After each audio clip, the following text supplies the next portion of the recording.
Happy Sunday. Welcome to Retake the Week Live. Quack, I think you need to switch your mic input because I don't know, it sounds like you're still on your headset.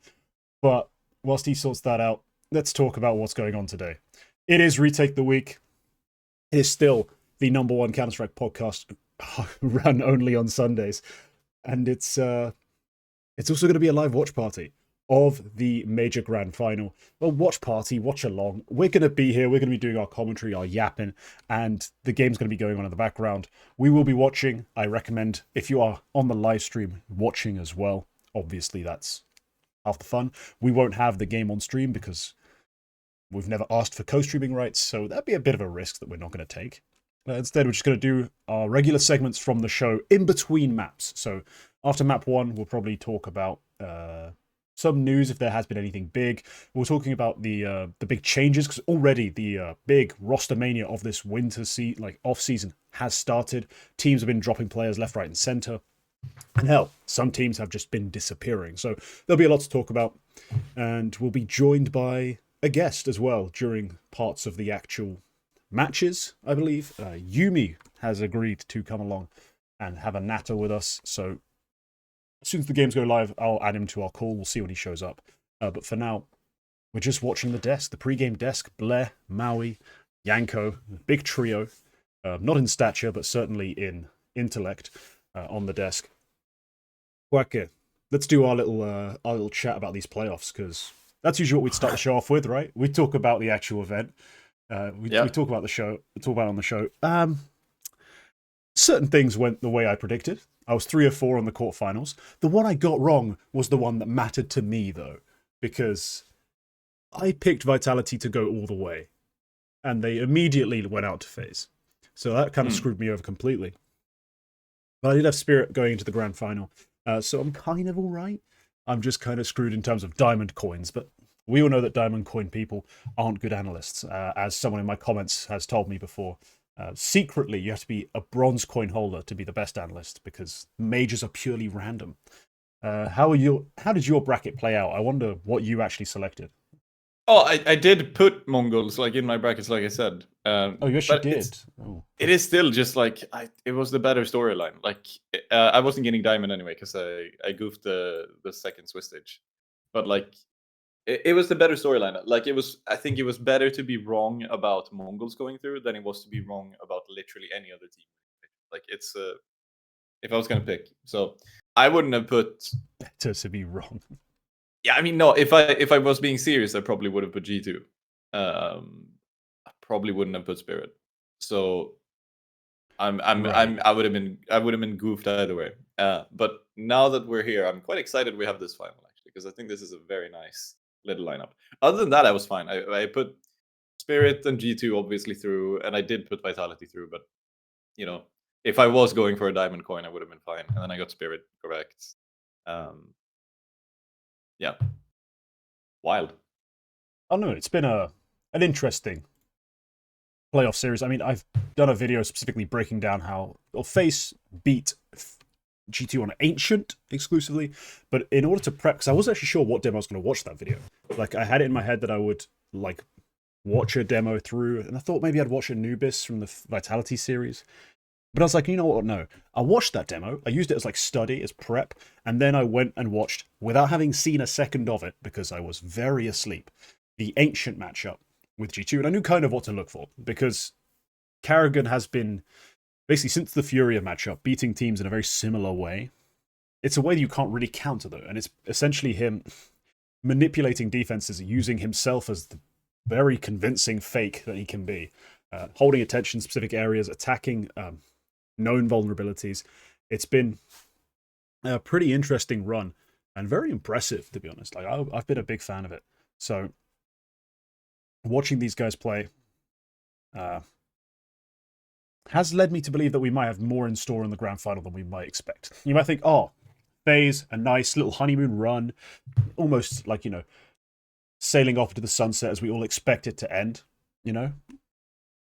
with Karrigan potentially retiring, all these conversations. Rops just pops off, gets them to a grand final, and then they just kind of falter out. Just get smashed by the team that's actually in form, actually ready to perform. I think we might be in store for a real game. Just from the way Yeah. they've been calling, the way they've been playing, I think they're going to give us a matchup. And I've actually placed some bets behind the scenes, you know, just on my betting account that on a website that doesn't sponsor me, so I'm not going to say their name out loud. I've actually taken the FaZe at 2.1 to 1 sort of odds to win this series. I'll see how the veto plays out before I make an actual prediction on stream. But just as a bit of blind faith last night, I was like, you know, I believe in Karrigan. Just one more time. Yeah. Just one more time. We've had a slight delay. It's going to start at 20 past. For crying out loud. HLTV says anyway. But you know, we have time to talk about shit. I think this is a significantly closer game than people thought it was going to be, because I think a lot of people are saying that this is Spirit walkover 2-0. Well, the current HLTV pick a winner is 50.1% Spirit, 49.9% FaZe. Like that's about as close as it gets. I'm going to put up a poll actually in chat if I can remember how to do that, because I'm no longer a streamer. But yes, Quack, please go on. Yeah, and they have. I absolutely think FaZe are going to win one map here, and I would imagine it's going to be their map pick. Which, like, if we're going to predict the veto, I would imagine that's going to be Nuke. Spirit Permaban Inferno, which otherwise would have been a nice map for FaZe, but it's not going to be there. And I think FaZe are going to get the first pick. At least they have the choice if they want the first pick, which is not a guarantee. They don't always go for that. FaZe Permaban Vertigo, and like there's a little part of me which thinks that it would have been such a Karrigan move to have saved Vertigo all year for the major final. But yeah, it's gonna be. I think what we're gonna see is FaZe gonna pick Nuke, Spirit are gonna pick Dust 2 or Mirage. I would probably pick Dust 2 if I was Spirit, but it could be Mirage. And then the third map, it's gonna be Ancient, I think. Okay. But I think it would have been funny. It would have been so funny if FaZe have saved Vertigo all major, and instead of banning their permaban, they ban Dust 2, Spirit pick Mirage, and then we have Vertigo as a third. Because I honestly think, like, just knowing that Vertigo is coming up as a third, like a map Spirit haven't played a good team on in ages, and historically struggled at. Like that was one of the early storylines that Spirit sucked at Vertigo. Just knowing that could be the third map, I wonder if that's like a little bit of that could have been a mental little bit of a shake. Like, I hope we win this 2-0, otherwise we're fucked. Like, but yeah, I don't think we're gonna see Vertigo. No, that'd be a really bold decision. But considering FaZe, when you look at their actual map win percentages, you're thinking there's no real place to go where they're definitely going to be, you know, on top of things. They don't get to pick Inferno at all. They can go Nuke, I guess. Spirit haven't been that convincing on Nuke. But Mirage, Dust 2, Vertigo, Ancient, all these places, it looks like Spirit actually has an edge, because even Vertigo, they played it 3 times, won it twice. You know, we're not saying they're a good Vertigo team. Yeah, but that was NIP, Sashi, and Astralis, exactly. and they that's played, what they played played 13-11. They beat nobodies in BO1 type events. Like, it wasn't that big a deal. The point is, FaZe have been winning on every map they played recently. It hasn't really been that important which one they play on. It's been more about how they've played in the moment. Like, Karrigan has seemed very ready to play maps he shouldn't be. Yesterday, playing Ancient against G2, just straight up picking it. When G2, as I said in the video, looked really comfortable, especially early on in this roster's tenure on that map. It's a map they were able to get Malbs Deeth just fragging on the CT side, something he couldn't really do on other maps where he's just isolated from everything.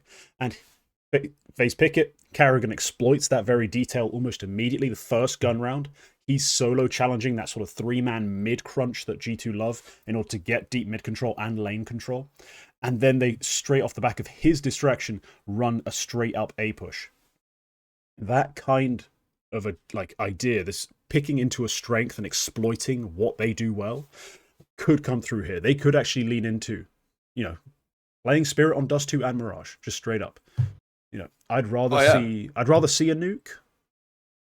I think Spirit have a tendency to be a bit weak on nuke. Like, I don't like the way Zontix plays, especially. But he could have found a read, you know. Donked likes to take these fights over and over and over again. This is how we're going to exploit them. We're going to distract them here with my flashbang and self-push with a Mac 10 through this smoke on mid. that's going to hold the short player's attention and which going to exec. It's going to be that kind of call.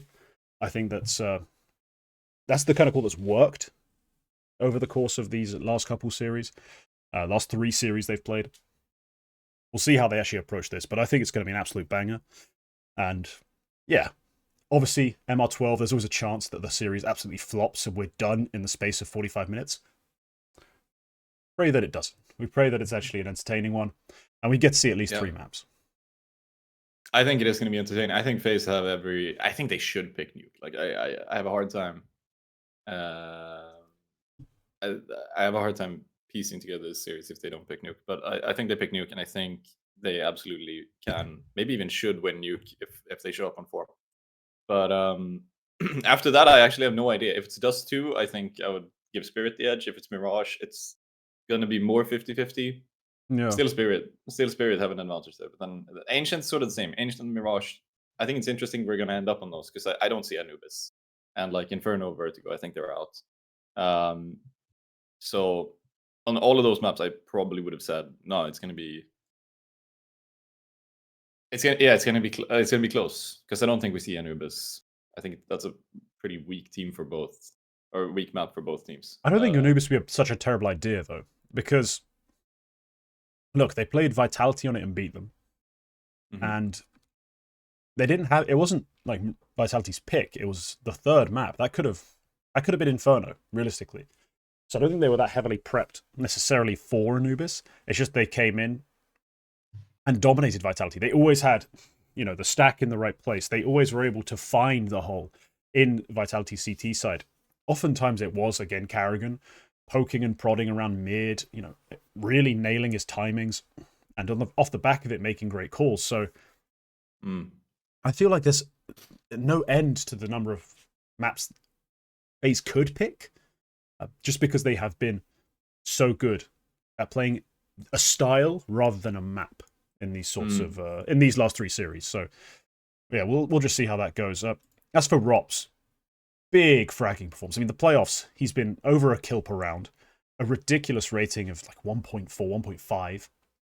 Do you see it holding up? Do you see him actually delivering again a massive performance, or do we need more from Frozen? Do we need more from Rain potentially? Like, we haven't seen a classic Rain series in the playoff really. We've seen some okay Brokey play, but do we need someone else on the rifles to really step up next to Rops?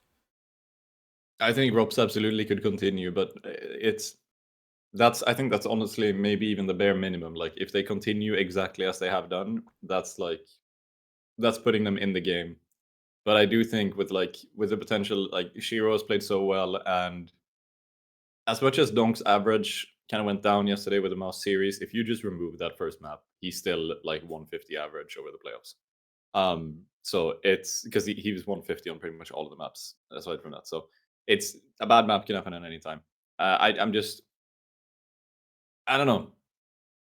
We might have a veto here. Bobinski's put something in the chat, and I think apparently we have a veto. Ooh. Nuke Ancient Dust 2. Yeah, that would make sense. Spirit picking Ancient is a bit weird. I would have thought they would have picked Mirage. Okay, that's allegedly. We'll see. Allegedly. I've not been paying that much attention to the stream. I have been. I didn't see it. I didn't see it on stream. I didn't see it on HLTV. I do. Maybe what this on might just earth be is happening on stream? There's a band playing. So hang on, what the fuck is this? Oh, I'm a couple of yeah. There's some saxophone. Oh, what the hell is this? This is pretty cool. But anyway, casual distraction. No, that's an interesting map pool. Like that's an interesting just veto, really. I guess Spirit are kind of gambling on this idea that yes, they beat G2, a good G2 on Ancient, but it's off the back of these very specific reads. It could be that. That could be what they're leaning into. But yes, there's a 6-piece jazz ensemble on stage right now. Yeah, I'm kind of vibing to this. This is good stuff. It's really cool. But this is good stuff. Unexpected. I love this. Yeah, this is nice. I'm just reading these texts. Grab your trusty gear, ready to team up at any time. What the hell are you talking about? They're just showing random text on screen, like the text on screen, right? I thought this was like someone was talking like about the game. I was like, grab your trusty gear. Is this some weird like mouse sponsor advert? Like, grab your trusty, whatever the fuck I'm using, Corsair harpoon. And mine isn't trusty. It double clicks or doesn't click like 40% of the time, and it's very annoying. I can't wait to get my new mouse. This is really weird. Anyway. Oh, okay. It's anyway. Someone who claims to have heard it from a bookie in a Telegram channel. It's not exactly a solid report, so let's not get too invested in that idea. That's Harumi levels of sourcing. I sorry, again. Stop. I need to stop looking at it. Okay. Yeah. Look at veto instead. Yeah, I'm gonna look at the veto. I think that's a fine veto. Spirit definitely could pick Ancient. Dust 2 as the decider. I think that's honestly exciting. If FaZe have, wanted Dust 2 to be the decider, that's exciting. Yeah, so that could have been exciting because that probably means there's some level of prep on it. I wouldn't have picked Dust 2. I know FaZe have played it a little bit. They haven't won it too much. They won Mirage more. They didn't really beat anybody good on Dust 2. But if they've floated it for third, that's kind of exciting because it means there's some prep here, and we might see a really good series. Because I do think we get to the third map. I do care about what the third map is. We could. I think the key for Spirit winning map 1, if that map 1 is a nuke, either way, if it's winning FaZe's map pick, should it be nuke? I think the key is going to actually be Zontix. On nuke, especially if we're focusing on that, if that ends up being the FaZe pick, that's a map that Zontix takes a key fight, which may be one of the most pointless and unproductive fights you could actually take right now. Because he likes to lurk around door on the T side. I've seen some numbers that have convinced me you probably shouldn't be taking that initial engagement. It should be a hard lurk only. And they do like to set him up for a fight around there. If he is aggressive, assertive, and hits the shots, I think a lot of things can go wrong for FaZe. And it'll come down to an immense T side off the back of that. Yeah. Well, if they picked it, they'll be on CT side second. But yeah, I don't know. I'm not liking the look of that. Not liking the look of that at all. If it's a productive Zontix. I saw Yumi pop up in the chat. Yumi, you want to come in and talk vetoes with us? Because Mirage was second wave banned by FaZe. Yeah, so they've opted for it. If this is true, they've opted for Dust 2 over Mirage in that case. All right. Although that might also have been Spirit forcing their hand. If it was like FaZe ban Mirage, Spirit ban Anubis, Dust 2 left over, then I can see why you would do that. Yeah, we'll have to see. All right. I'm just going to quickly create a chat. I'm going to add Yumi to our call because we're in a private call. So quite may drop. Yep. Do you have any more insight? Yeah, but your soothing tones, Yumi, your soothing tones. For some reason, I can't seem to find you in my friends list.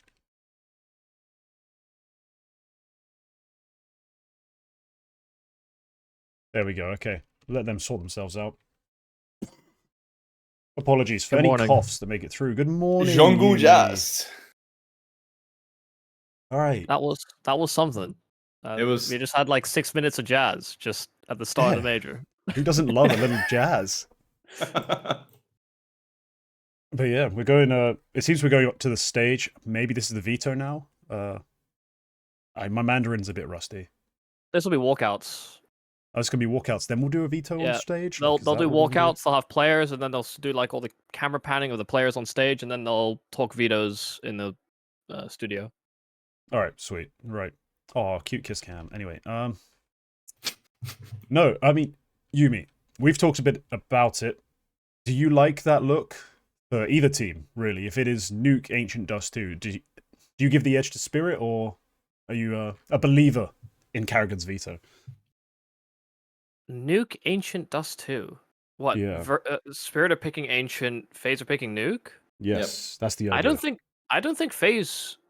Like, I know they played okay against G2, but I don't think FaZe are really that confident in their Nuke. It's the map that has been the worst performer for them when their players have not arrived. Like when you don't have Rops playing as good as he is. It's the worst looking map that they have. Right. So to be honest, I think they would want to.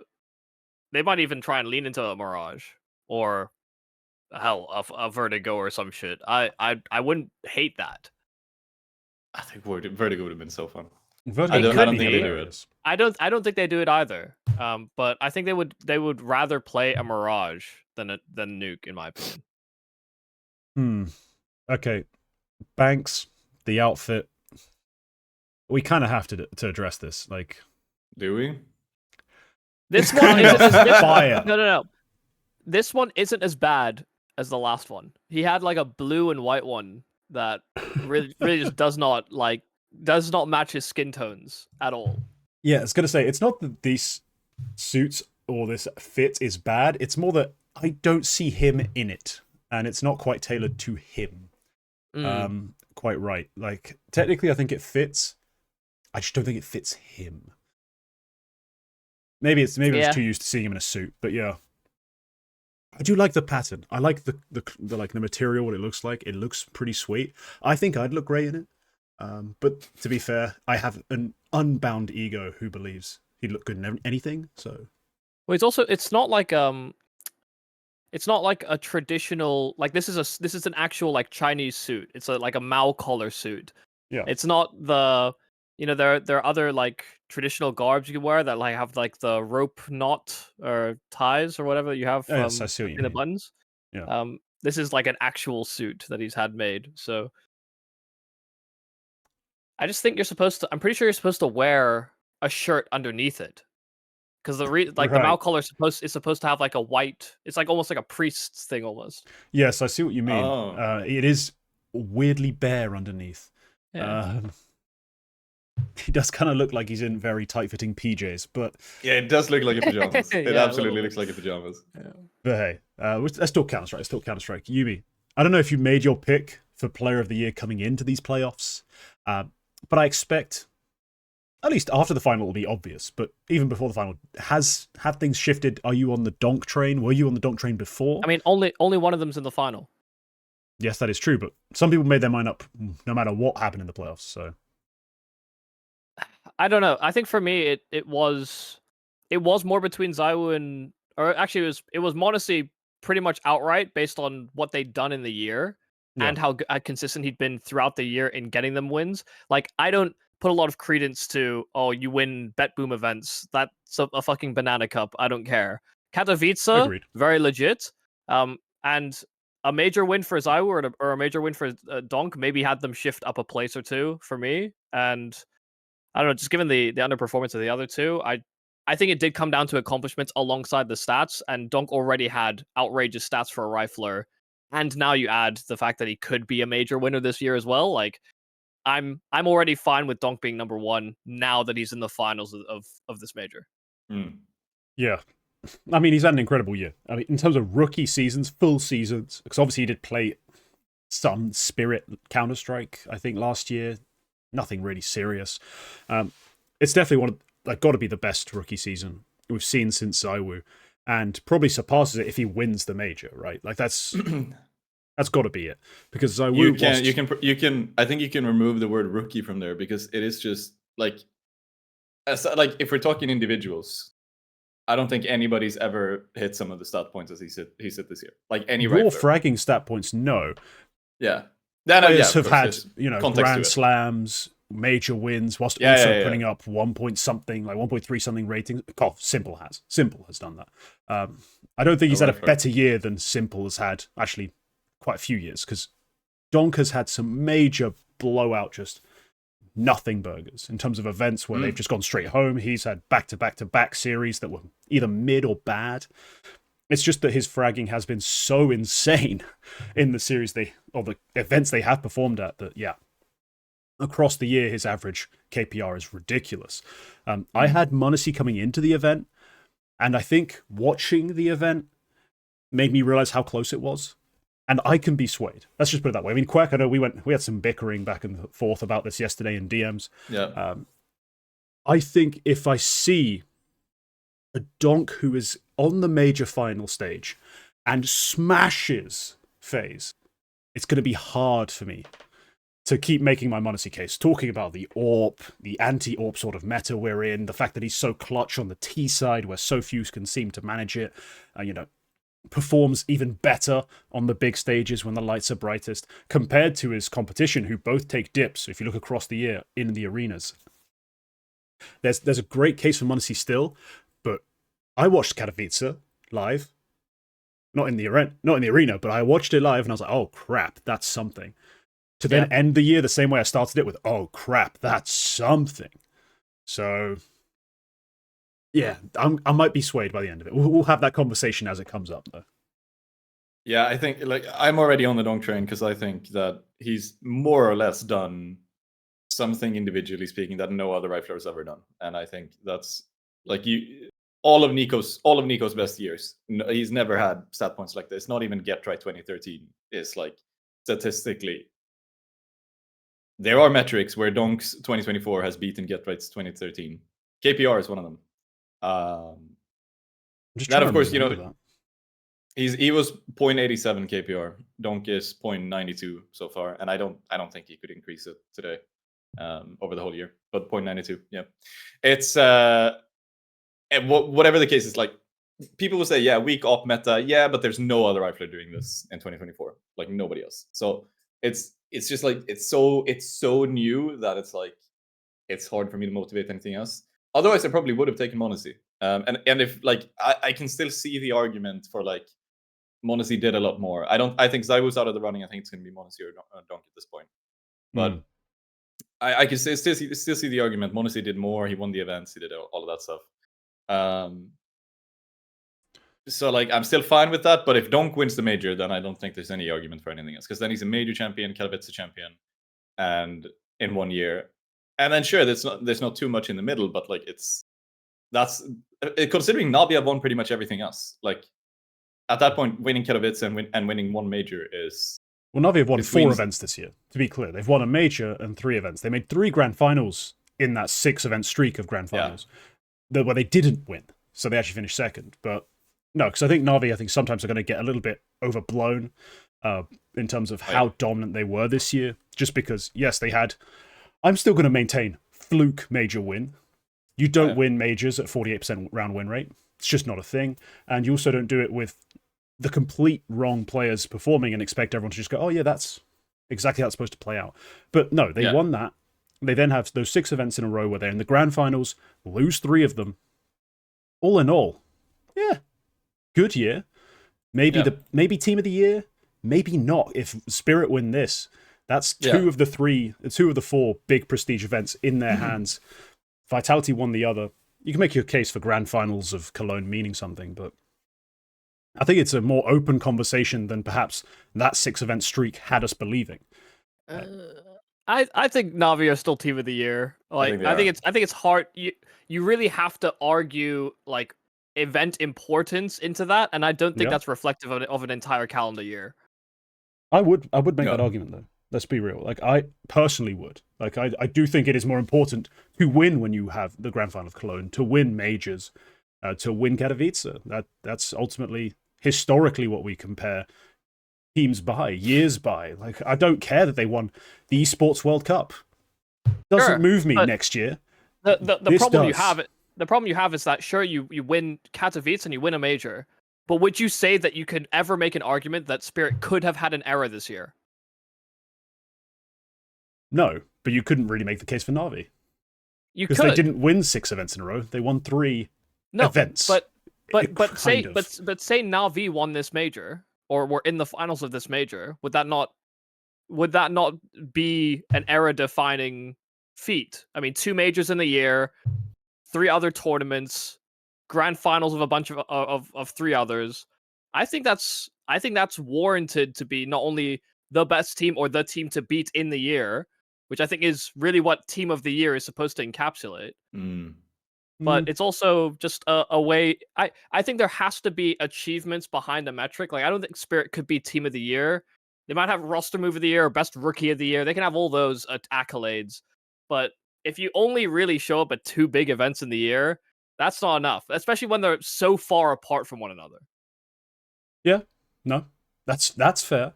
But honestly, the fact that they could have won this major and we would have had to debate the idea of them having an era, because I don't think it's at that point locked in. Like they're not just automatically an era defining, because we think about it's essentially how you consider the SK Luminosity sort of era. If you saw that 2 majors in the year, didn't actually win tons of events in a row, it's actually an open conversation how much of an era that was. Mm-hmm. Now, I find it quite hard to argue against it, but I'm just saying it is a question. So that's kind of my problem with the whole Na'Vi side of it. Now, I think it's fascinating for the number 1 fight because we've had a bunch of, big events. And like Spirit have won 3 if they win the major. So if they win the major, they have 3. Like between the candidates for top 1. Saibu's out. He's not going to win this. He's not going to win this major, obviously. And he's only won Cologne, and that's cool. But that's only Cologne. Then you have G2. They won 3 events, more or less not too meaningful. It's IEM Dallas. It's last fall finals, and then World Final, which is like debatable. It's $1 million, but it's also like a pretty small crowd. Just before the major, it's not. I don't think we consider that anywhere near as prestigious as Katowice. And then like Na'Vi won one of the majors, but they don't have any top 1 candidates. FaZe and Mouse have also won an event each. They don't have any top 1 candidates. So now you have Katowice and the major. Like Spirit have, I think there is a case, if you consider like the prestige of the event, there is a case to say that Spirit have won more in the same way that maybe G2 had a case last year to say they'd won more when they won Katowice and Cologne. Like they didn't win more numerically, but they won like the bigger things. And it's an interesting debate for sure. But I would still pick Na'Vi to be team of the year. Because of the context, because of grand finals, like because of that sort of run they had more so than the actual events they ended up winning.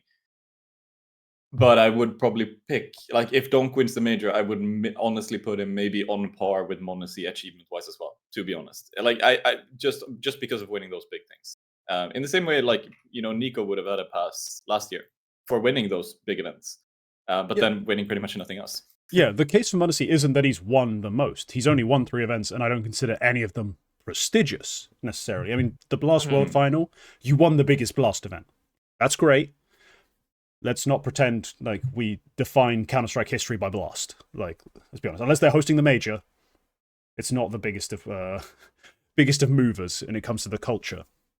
But what's been great about Monacy isn't that he's won a few events, it's that he's been deep in playoffs over and over and over again, whilst being absolutely outstanding in the playoffs on the big stages. It's not just about his overall fragging numbers, it's his ability to deliver and perform on the big stage.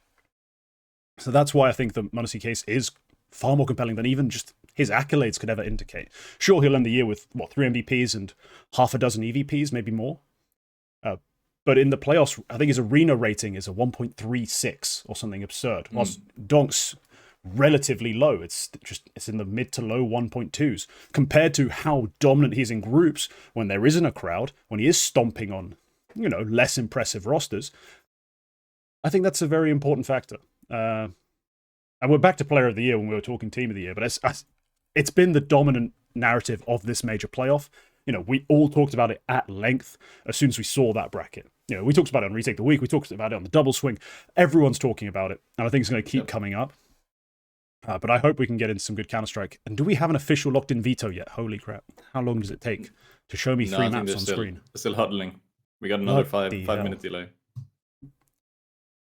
Yes, Moose, the poll did go up. I put it on for 10 minutes, expecting that to be plenty of time, but I don't think it ended up being plenty of time. So let me see if I can set up another one quickly. Who do you want to win? Like, do you have an agenda here? Because I could literally go either way. There's players I want to win on both teams and players I don't want to win on both teams.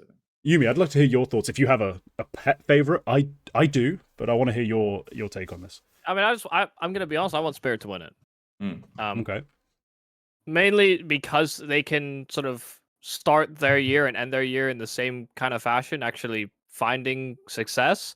I think it would do a lot to I guess support the argument for Donk, and not only that, but also redemption for Shiro. There's also questions about how long Chopper or Magix have left on the roster, given the inconsistencies that they've had. Or hell, even Zontix. You know, I think there's a good chance that if this roster crumbles in this final, that we are going to see pretty drastic roster moves in shifting away from either Zontix, Magix, or Chopper. So because they can't have Shiro and Donk and then not expect to win things. So for me, that's what I want to have happen, because I think this roster does just need more time and experience. I think Magix maybe could go. But also, I don't want FaZe to win. I actually just don't want them to win, because they have been so poor all year long. For them to just show up and then win a finals of a major, I would be I'd be impressed, but I'd be kind of pissed at the same time. It does seem quite tilting, doesn't it? I mean, I was kind of tilted. I started getting comments left, right, and center now. Obviously, I was quite, harsh on FaZe the last couple of double swings. I was in my Nico video, I think rightfully critical of Rops's form. All of a sudden now, of course, people are trying to tell me that aged badly. It can only age badly if I made a prediction. It was true that his form was poor. The fact that he suddenly in the major playoffs, specifically, because he wasn't that great up until the playoffs, all of a sudden has back-to-back series that are absolute pop-offs, doesn't mean I was wrong. It's just that now he's playing better. So that's a key difference there. But also people just telling me like, oh yeah, look, the FaZe stuff. Look how great they're playing now. From where was I supposed to believe in this? What was I supposed to have seen from FaZe over the last 6 months that made me go, you know what? They're going to have the hardest bracket at the major and just breeze through it almost. Absurd. Yeah. I think I do think if FaZe win, it does feel a bit undeserved because they didn't have the season for it. It's a fluke. It's going to be a fluke if they win. But, massively. And I will say that, Na'Vi fans start crying. Yes, that would also be a fluke. Notice how they were complete shite. Then magically, one of their players went from being a fine rifler to god tier, and they won a major. I mean, probably FaZe won't do it with such a terrible round win rate, but that's another conversation we'll have, I'm sure. Oh, we have a veto win. Yeah, we have a veto win coming up. Ban Vertigo, ban Inferno. All right, nothing special. FaZe do actually pick Nuke. Yep, FaZe pick Nuke. The leaks were correct. The leaks were correct. Yeah, and it's going to be Ancient. Spirit pick Ancient. Yeah. So then does two as the third? That's what the prediction was? That's what the leak was. Oh, yeah. They do this weird pick order where they reverse the second round. Yeah, it makes sense. It means that you don't have favorable last banning. Yeah. You get to pick a map, and then you get to pick a second map, basically, if you're in second pick rotation. Does do his third then. Yeah, I think it would feel kind of undeserved for FaZe, but I also would kind of just on an individual level, I think it would be cool for Frozen to be a major champion. I think it would be cool for Rops and Carrion to be a 2-time major champions. I don't think it would be cool for Brokey to be a 2-time major champion, because considering the year he's had, I just don't fuck him in particular. No, it comes down for me. Middle year. For me, unable to win. It comes down to individuals. In particular, fuck Brokey. It comes down to individuals, because I also think it would be so cool for Donk and Shiro to have a major, but then it's also Chopper hasn't had that great of a year. It's a bit I do if it comes down to that for me on an individual scale. So I think the big thing for me is that Spirit at least created one of the templates of how to play CS2 in a way that people didn't really understand or grasp at the time. They played hyper aggressive. They did not play CT sides like they were constantly thinking about their economy or retaking the bomb sites. They would always flood through smokes and just destroy people. They created a blueprint that other teams copied, followed, and anti-stratted like fuck. I would rather that team win a major than the FaZe that have been underperforming, have thrown their strat book out in mid-event because nothing is working. And aside from Na'Vi, the only two templates for CS2 right now are between them and Spirit. I think we're going. Yeah. I think the game's starting. Yeah, we've got 12 seconds counting down. I'm just going to say it. My pet pick is FaZe. I do want FaZe to win another major. I already have Carrigan as the GOAT. apparently some people they need a second major for that to move the needle to move even further into direction. So hopefully that comes through. But also, yeah, I'm kind of down for it because I don't think I've been particularly happy with Spirit most of the year. Like as much as you're right, Yumi, you're entirely correct. I've been very annoyed at hearing things like, "Oh, I just didn't get the prep right every other event." So I do want to see another FaZe major, despite the fact that it would be fluky and complete BS. Well, the whole conversation with Spirit has been about mentality. Oh, Yeah, we know yeah. we get tilted or we Yeah, I lose mispronounced mentally. Kumbaya and the guys didn't shoot good. Like, what are you talking about? Yeah. Ali, stop talking. Audio's desynced, right, on the stream. Is that just me? I don't know. I have it pretty quiet. Yeah. Anyway. Yeah, it looks like a It FaZe does pistol look- round though. Also, it's hardly Hallie that's doing those interviews. It's always Zontic. It's why everyone shits on him. Because we always It's get these always quotes Zontic. from Hallie. We get quotes from Hallie all the time Yeah. talking about how it's his fault that everything went wrong. Like, what are you doing? Especially when he talks about the mental game. Like, Hey, more than Groove. that's what he does. Yeah. Oh, there's one storyline which we didn't touch on. If FaZe win this, Neo is going to be only the second person ever to win a major as both a player and a coach. Next to Oh. Devil Walk. Interesting. No, I didn't even Sorry, think next- about it. I thought about it in the shower yesterday. Gonna be honest, I always forget that Neo coaches FaZe, to be honest. Yeah. He's never doing interviews. At least you never read them. Wait, who is the other one? Devil Walk. Devil Walk. Oh, right, of course. Yeah, first major, and then it would have been probably the second Fnatic major. he would Yeah, have been yeah. coaching. Sorry, well, that's trivia I didn't have in my head, and even No. if I tried to guess, I wouldn't have thought of Devil Walk. Just that's I- the one I I mean- think about often. In fact, Yeah, no, you wouldn't. I seem to forget that like you had coaches before 2016 at all. So it's yeah. But then you end up with weird stats like, oh, Pita won a major, like Yeah. Much Yeah. much to Valve's dismay, we still liked coaches back then. yeah. Well, it's before they truly got involved and started trying to fuck with coaches. Like, that was a little later down the line. And they were right in the end, so to be you know honest, yeah, what? they Fucking were- fair play, Valve. They were kind of right about, like, coaches shouldn't be your IGLs. That's a bit far. That's a bit too far. I mean, I kind of, like, I don't know where you guys stand on this, but I'm kind of okay with the idea of coaches being allowed to talk in all freeze time.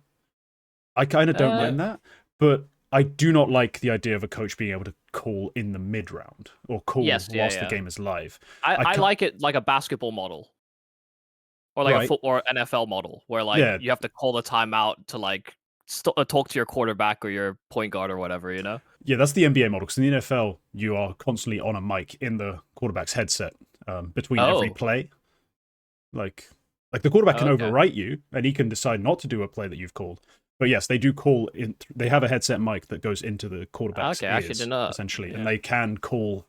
They do call plays for the most part to them. Okay, cool. I think they do on the defense Yeah. as well, but it depends on who the team are. Like which player might actually hear that.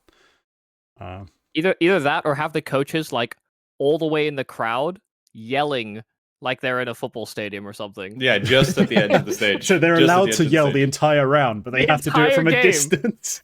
Yeah. Yeah, like a football game, yeah. That would be funny. That would be funny. Yeah. And if your IGL wants to get input from the coach, he has to like run over to the sidelines to see what he has to say. Mid round, take the headset off. Put wheels on the desks and you can sort of like scooch over on their office chairs. Yeah, that'd be the real skill. Oh, my go God, on, Donk has Donk. had Oh, Donk Donk. owned it. By the way, are you guys watching on I'm on Twitch? Twitch. Yeah, I'm on Twitch. Yeah, Okay. YouTube was a bit delayed, so Has- I moved over. Unironically, again? Kick is the lowest latency of all of them. Are you Yeah, but I'm actually not jo- touching Kick. Probably the lowest viewership, and that's why. Oh, it is the lowest viewership, 100. Least load. Bloody hell, Donk. I mean, the fact they also get the USP kills is kind of ridiculous, but those two shots were nuts. Yeah, what the fuck. Oh, audio went. Oh yeah. Yeah, it did. I thought that was just me. I mean, first shot not that great. Second shot into the mollies and everything, just ooh. Goodbye, Frozen.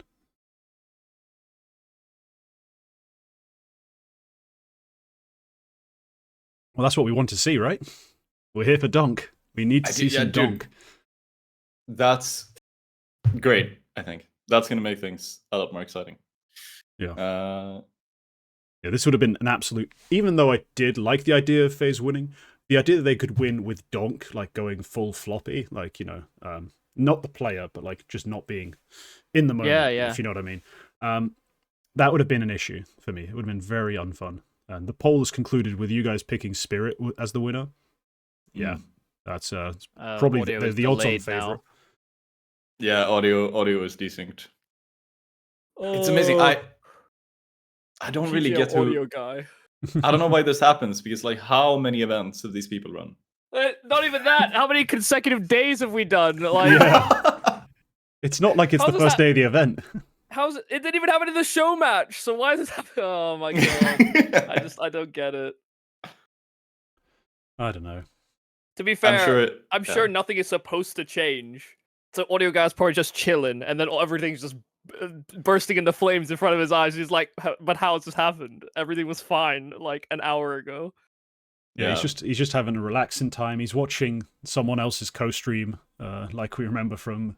Was it during the RMR that we got? It was the RMRs. Whose co-stream was it? Because I always forget. It was the Asia RMR while Donna was watching.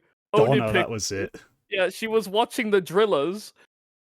Yeah, that was so wild. Just to hear the voice in the background, you're like, hold on, am I going crazy? Have I left something open? The cinematic obs had the stream open because who the fuck is pulling audio from the cinematic obs, by the way?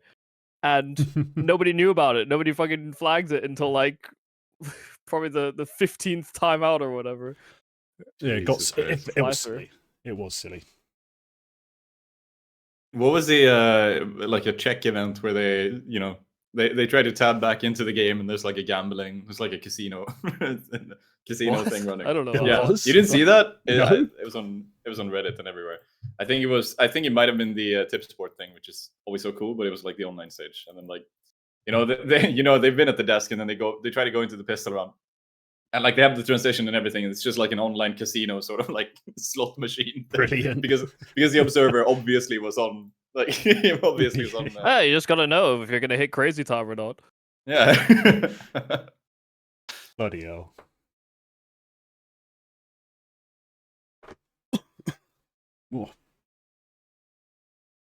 All right. I maintain you need ROPS to be aggressive ramp or like going and dropping vent or doing, you know, just making a play at the start of these rounds on T side. Otherwise, FaZe, this map looks so bad for them. Like, it genuinely, I don't think they have ways in. Yeah, I was just about to say, we got the first real gun round here, you know, post ridiculous eco kind of Deagle win. Mm-hmm. I want to see what FaZe are actually going to pull out. Because if it's nothing special or interesting, and it's just like an outside default and hope we beat Donk, I might not be too excited for FaZe chances. Yeah, it's looking not so good so far. I mean, the pistol was a cool strat, but that's not the be all end all.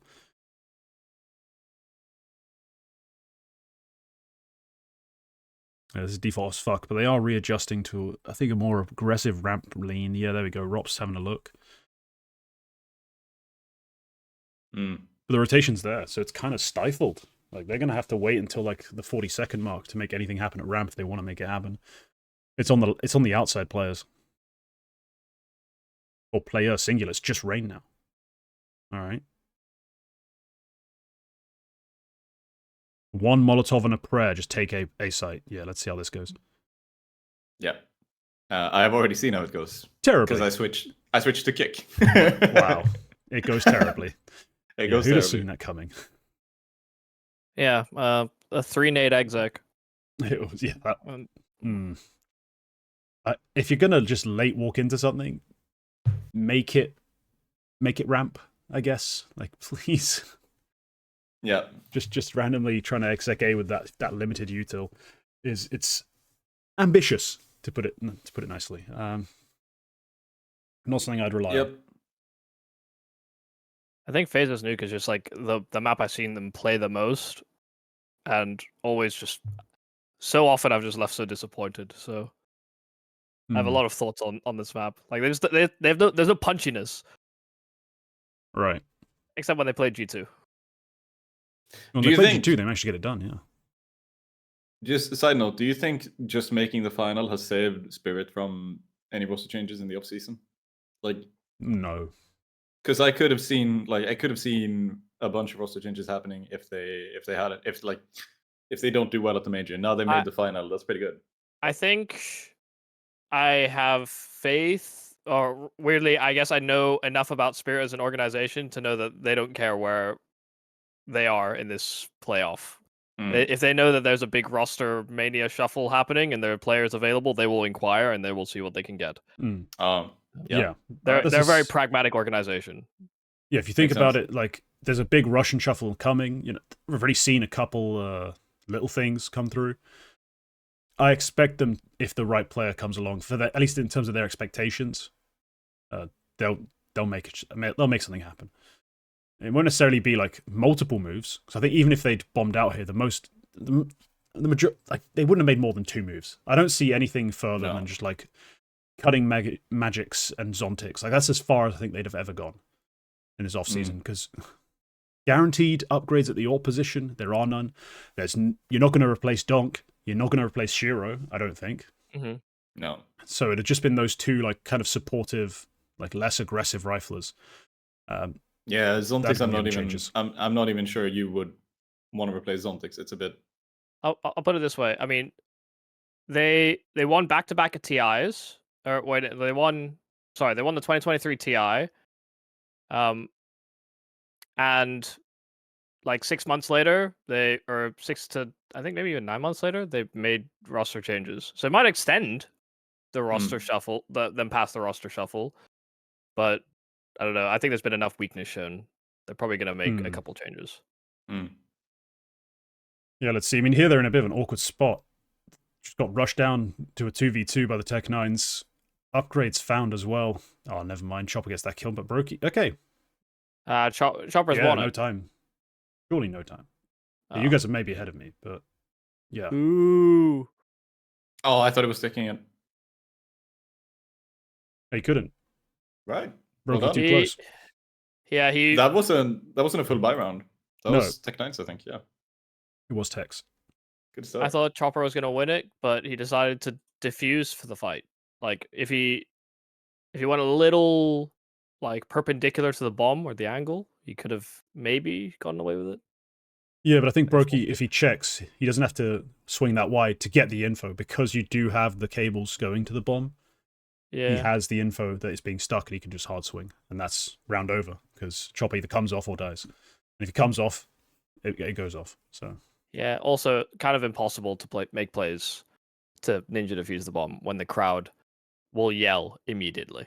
oh yeah, the crowd have been, I don't think, it's not necessarily that I'd say they've been like, trying to cheat for anyone. It's just they have been cheating for everyone. Yes, essentially. yeah. Like as soon as they see anything, it's and so everyone's like, all right, this is fucking about turn to around. be crazy. Yeah, everyone turn around. There's someone behind us. Yeah. If you're staring at a smoke, shoot. Like Exactly. Like it's been a problem. Yeah, I'm not sure it's like. Also, no soundproof booth. Am I going crazy? Like there's been very little attempt to soundproof the players at this event.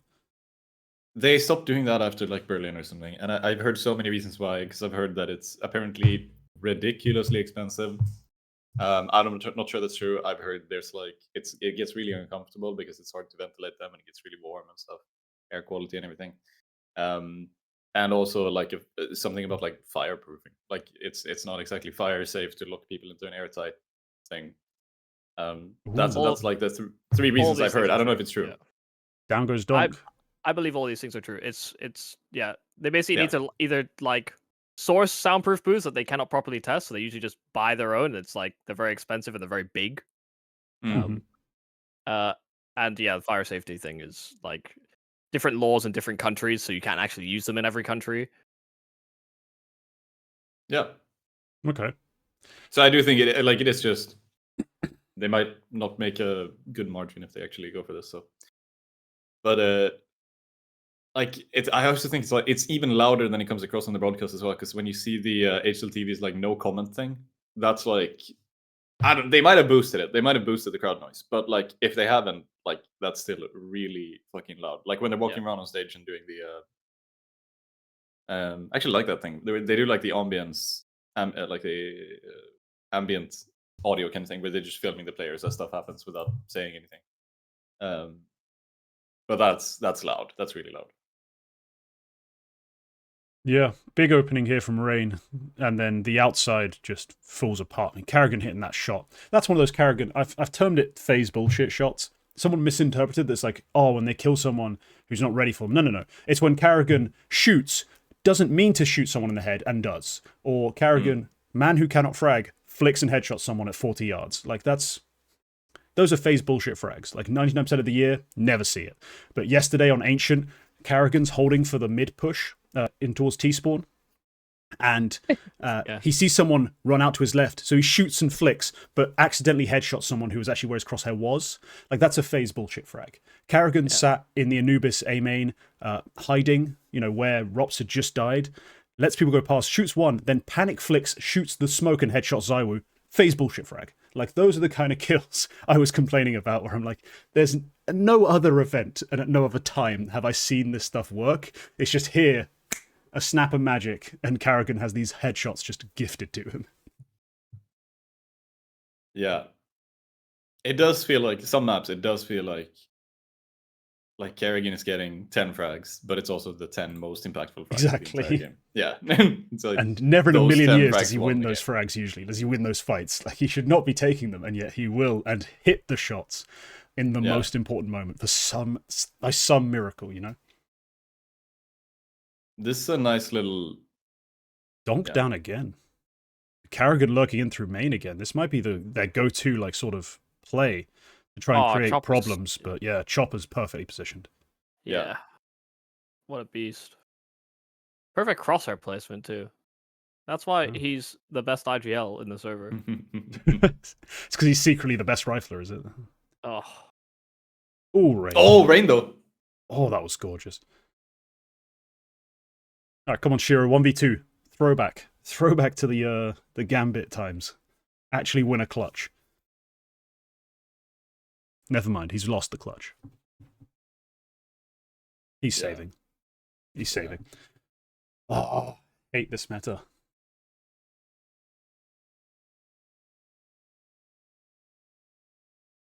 What do you mean this meta? Being smart and not going for 1v2s all the time. Come on, It's been the meta for like 5 years. And I still hate it. What do you mean? 5 years of something bad doesn't magically make it okay again. I hate it. Go for 1v2s. Lose your AWP. Make terrible financial decisions. This is the world I want to live in. Chopper could have dropped it. It's fine. Lose the AWP. I think Spirit... I think FaZe win this map. I still think so. From they've got 14 rounds already. Classic Rain carry game. Yeah, that's true. We haven't actually seen. I said it in the before the game actually started. We haven't seen a true Rain masterclass. Well, a showcase. Against Wildcard maybe. Yeah, group BO1v Wildcard doesn't really hit the deserve same. Deserve to lose that game if Rain probably, doesn't frag. Yeah, if Rain doesn't come out and frag, they probably lose that game. But it's not quite the same. It's not the same. It's not on stage. It's not the most important game. They still got 20 kills out of Rops and Frozen in that map. I just checked as well. Rain went hard, but those two actually did something, which is not too common to have all three riflers on FaZe perform. Yeah, God. Imagine if this team were consistent. Yeah. Imagine if Frozen was the player Kassad speaks about him as. Like, if he played like the best rifler in the world all the time. This team would be incredible.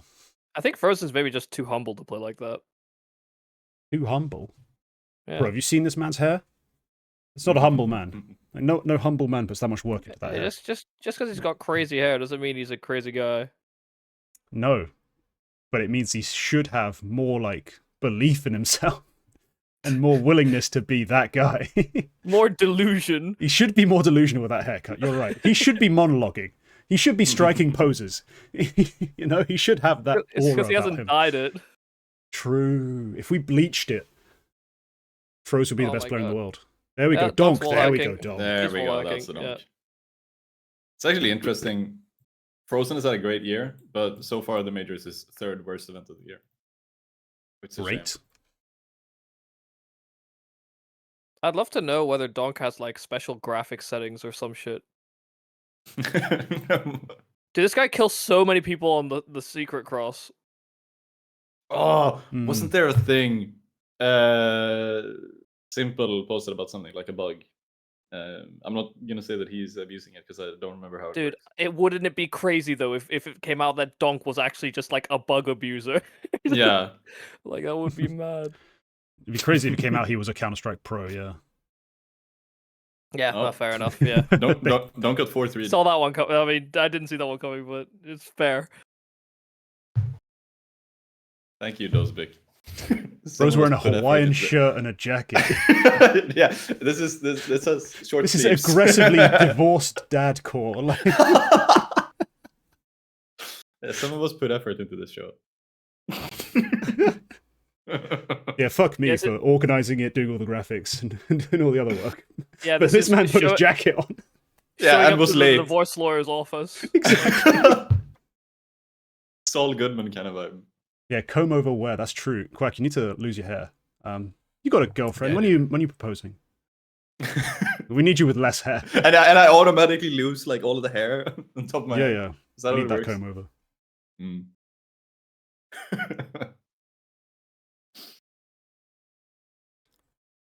Man, that's straight broken the economy again. I mean, that's how close the rounds have been. You know, we have been going to post plants Yeah. a lot, close to fuses. 1v1, 1v2s. Or like surviving players, I mean. Yeah, yeah. There's been very few players alive, so Yeah. yeah, straight down after one gun round loss. Magic's 14-4. Not quite the player I had my money on as topping the score sheet on any map, actually. But hey, he's been holding down the A bomb site fairly well, all things If he's considered. MVP of the series and they win the major, he stays. That's true. Hard to convince anyone that he has to go at that point. It's like Rain when he gets MVP at Antwerp, you know? It's just like Yeah. Rain stays. 4 more years. Chants the crowd.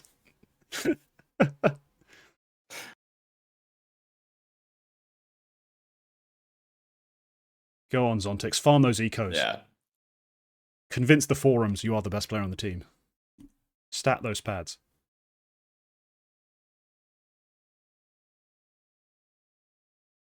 Ooh. Yeah, man, I'm a big Zontix fan, which is why it was so fucking heartbreaking to watch him crumble before my very eyes in Copenhagen, live. Oh, that was horrendous. Yeah. But turns out they were all sick, so it's fine. It's not They were just fine. sick. It's just that's a reasonable excuse, I think. Nah, I don't buy it. With enough caffeine and paracetamol, anything is possible. You should have just taken more drugs. This light actually. Would Magix be the first ever major MVP named Boris? I guess. Probably. I can't think of one. I mean, will we ever No, have another major MVP called DeJame? Like, Jami. Yeah. oh, Nice. that's big.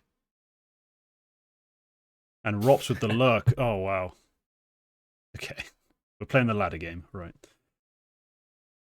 I mean, Donk's not out this round. That Molly's about to fade, and if Brokey whiffs, well, Then he doesn't even does. get the chance to shoot. And he does, yeah. Bloody hell. There's nades to work with as well. Yeah, 3 Range is- flashbangs left now. Rain just used the final nade for this. Oh, come on. Gonna be honest, I shouldn't be rooting for Spirit to win any rounds. I did place money on FaZe to win because I thought the odds were nice. And It's I just also really, yeah. I took a risk. I put Alright. Rops to finish map 1 with the most kills. Over Donk. I was like, I just think it's exciting to see Spirit win a round. I think that's always exciting. But yeah, there you go. FaZe up to 5 again. Wait, did you put a bet on Rops being the highest fragger in the server? No, specifically I actually bet on Rops to have more frags than Donk. Ah, I see. I just realized it wasn't actually him highest on the server, because that would have been amazing odds. I mean, that was implied, but it didn't end up working that way so far. And I'm glad, because if I had put it on, most of the server, the little magics like coming over here and fucking me over. Little Boris over here. That would be crazy. Little Boris. Who would win? King T or Little Spirit's Boris. favorite femboy? Oh my god, Carrie. Oh no. Frozen 1 in 10, but he gets a kill this round. See, this is the Rops that's back. I was complaining yesterday when I was like kind of live reviewing Ancient. Like, where's this Rops been? He's back. He just lost a straight up aim duel to Chopper. He's back. Oh, Chopper! Oh, Chopper, Impact. Big play. Oh, how do you run out bullets on an M4A4? Brook is trying to knife Magic. Brook is trying to knife him. Alright, that's Brokey. Yep. 7-5. I don't even know how that happened. He must have just been because I think he walked through the vent smoke. Yeah, he did. Smoke, he just He's trying to catch a timing and instead caught some bullets. Wow. There we go.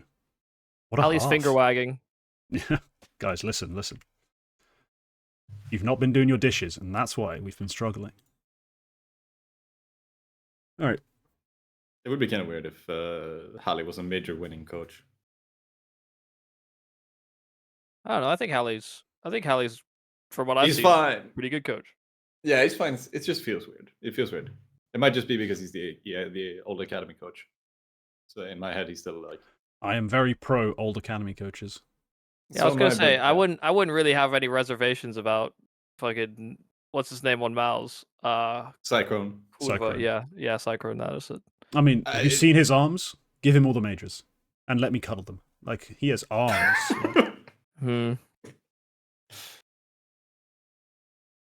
Spirit get 2 sides second half. Brutal face. Swap map picks script.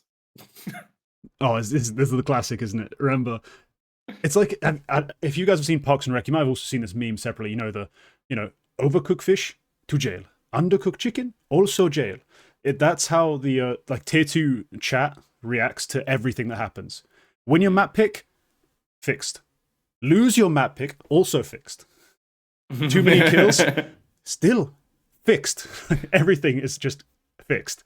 No matter what. Oh, magics. No, don't actually pop off again. Oh, Brook is fraudulent. Brook is oh, never mind. He's got him. Oh, just about. Holy shit. Oh, Zontic's big.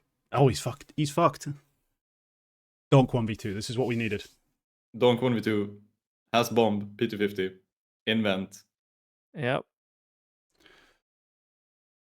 Until he opens the door, they're not going to move. It's actually cringe. Yeah, that's smart.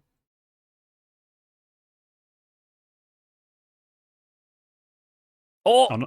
Oh, go on. Oh, they're clever. Oh, go on. Oh! Come on, Rops for my bet. Rops for my bet. Do it. Oh my god, Donk's too good. Donk wins that 1v2. Jesus. I tried to delay my reaction because I realized how far behind you guys Yeah. yeah, I figured because I heard some noises in the wrong times. I was like, oh no, I'm behind. Please, no one make a noise. That's my fault. No, all good. Oh man. Yikes. I'm actually going to take down that video I put on my channel. The one, basically the BTS. Because I didn't watch it yet. Hang on. Don't watch it. It's you and me talking for like 2 minutes. It doesn't need to I love hearing exist. myself talk. That's true, you do. Yeah, delete that. Go back to promoting the actual video I made yesterday. Oh yeah, that's doing numbers. Yeah, and I want that to keep doing numbers, so get rid of the other one.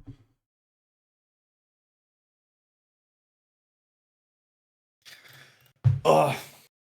Man, what a pistol. But now Donk's up to 14. Oh, the race. The race to 20, him versus Magix. What a statement. After considering how well Shiro played yesterday, didn't think I'd have to say that today. Yeah.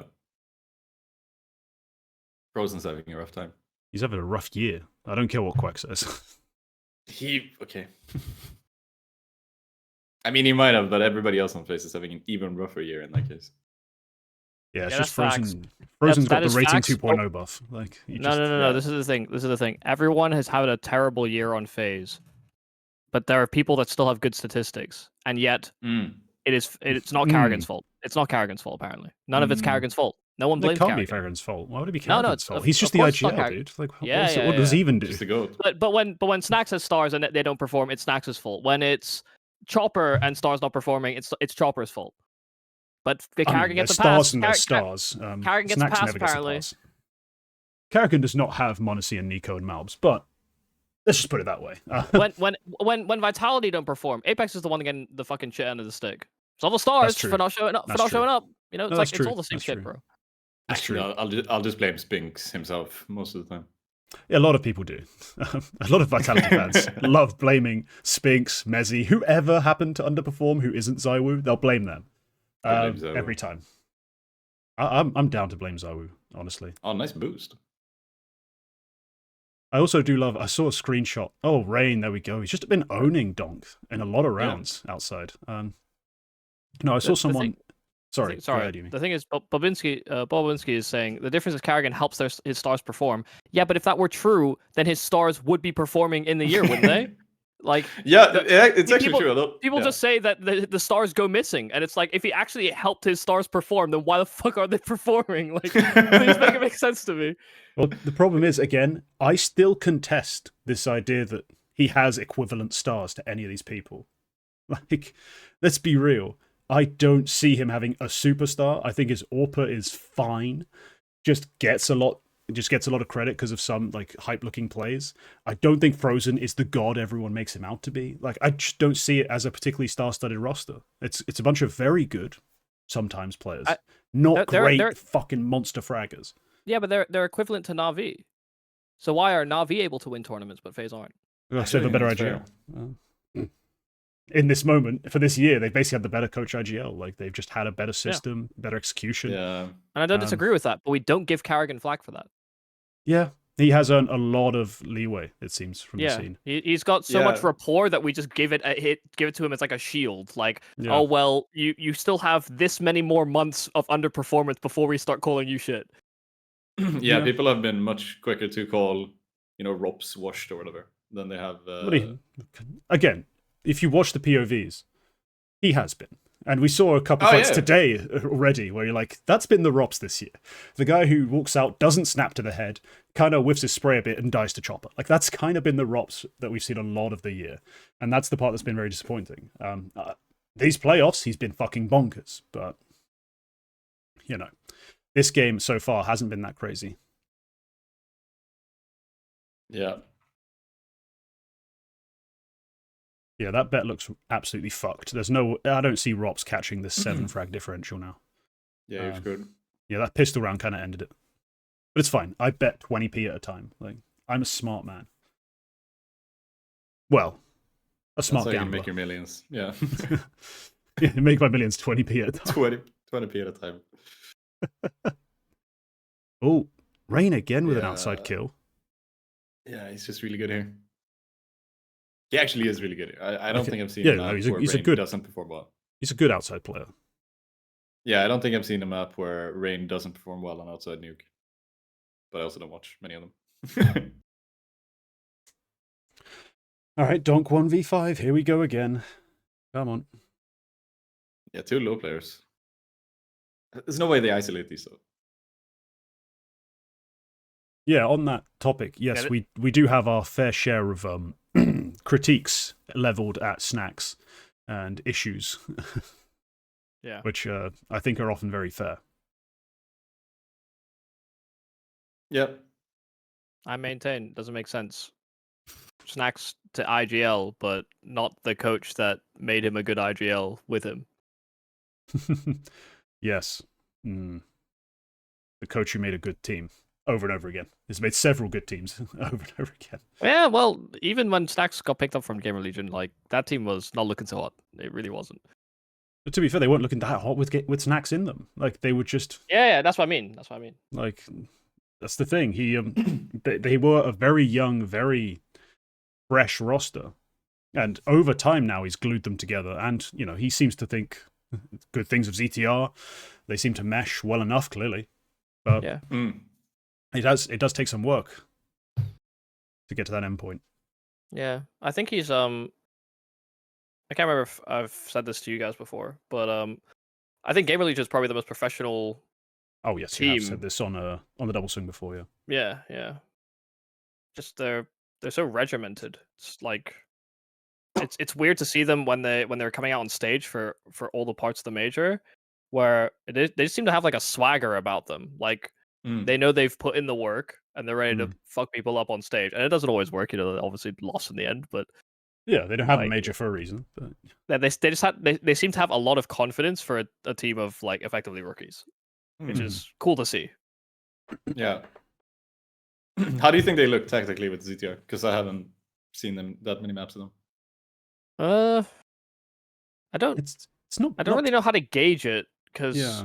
I think I put so much importance on Ash that I don't even know if it really matters who's in the chair. And one big advantage they've had for a lot of the really sick rounds they've had, you know, a lot of the very successful sort of mid-round adjustments or plays, has been a lot of Flammus having massive balls and a bit of a brain as well to just take spaces.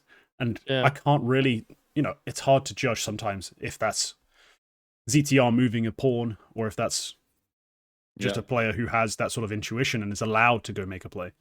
Oh, Rops. Yesterday that was a triple kill. Yep.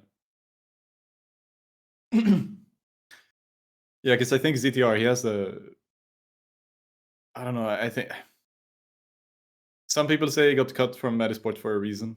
Yeah, Metasport's backroom stuff. Yeah. That's who would say that. Yeah. And the players, not so much. It's weird. That feels a bit damning when it then goes to CTR, but then when then it goes to Gamer League. But then they've also done quite well, so it's really hard to gauge. But it might just be Ash. It might be. I think CTR would thrive in a system where he doesn't necessarily have all of the control, and he has a coach who can sort of take some of the load off of that. Yeah, I'd love to know the ethos of how Ash preps his IGL, like, because if you imagine a scenario where you're not the most, I guess, tactically sound in-game leader, but you're given a specific like 15 calls in your playbook that your coach has approved prior. Yeah, that heavily restricts or heavily sort of alleviates the strain of having to come up with ideas or whatever in the game. And if the plans that he'd drawn up are bad, he's the one that calls the timeout and says, "Hey guys, we're not doing that anymore." So yeah. Yeah, he's really data driven. Because he said that when they did like a feature on HLTV about like how teams use data in modern Counter-Strike, and he was like one of the guys who was interviewed. But he also has a YouTube thing. Like on the YouTube thing, he did something which I've never heard of anybody else doing. But it was like they were coming into a game and they had like match prep. I can't remember what game, but it was one they had maybe a day to prepare for. Might have been one of the games at the major, and they basically like they knew that like, oh, one of the key areas is going to be ramp on Nuke, and Kios is playing there. So basically what he did was like took half an hour with just Kios in the practice server, and he would just swing him like in the way that whatever the opponent was going to do, like just swung him like for 30 minutes, just kept on swinging him just so Kios could like get that routine. I've never heard of anybody else doing that. Like I've only ever heard of like, you hop in and like you try some stuff, but like specifically that, I thought that was really cool. Well, that idea, and it still didn't help Chaos improve. No, I think in that one game he dropped like 20 something. But but overall he's still Chaos. Overall he's still Chaos. Yeah. He didn't learn anything from that experience. He got very good at that one fight, but he didn't take anything away from that. Yeah, that one fight can't take away years of just not being that talented. Like, let's be real. But like I have a problem, not a problem, an interesting idea off the back of that. It's like you talk about him practicing a specific area that he's been able to lock down, like using the numbers. He's like, this area is going to be important. I'm going to help you take this fight over again. Zontix, this is exactly the fight I was complaining about you taking on the T side. Fuck's sake. Anyway, sorry, he's so bad at taking door fights. He needs to stop. The point is, he's the kind of guy who might benefit from the extended coaching staff idea that we've discussed on various shows, like where you would probably be like, yeah, I I would want a guy who's just analyzing hotspots, then a guy who's also, an assistant coach who's running reps for people, so I don't have to do it. As the main coach, I shouldn't really be spending time with one player just running one spot on one map.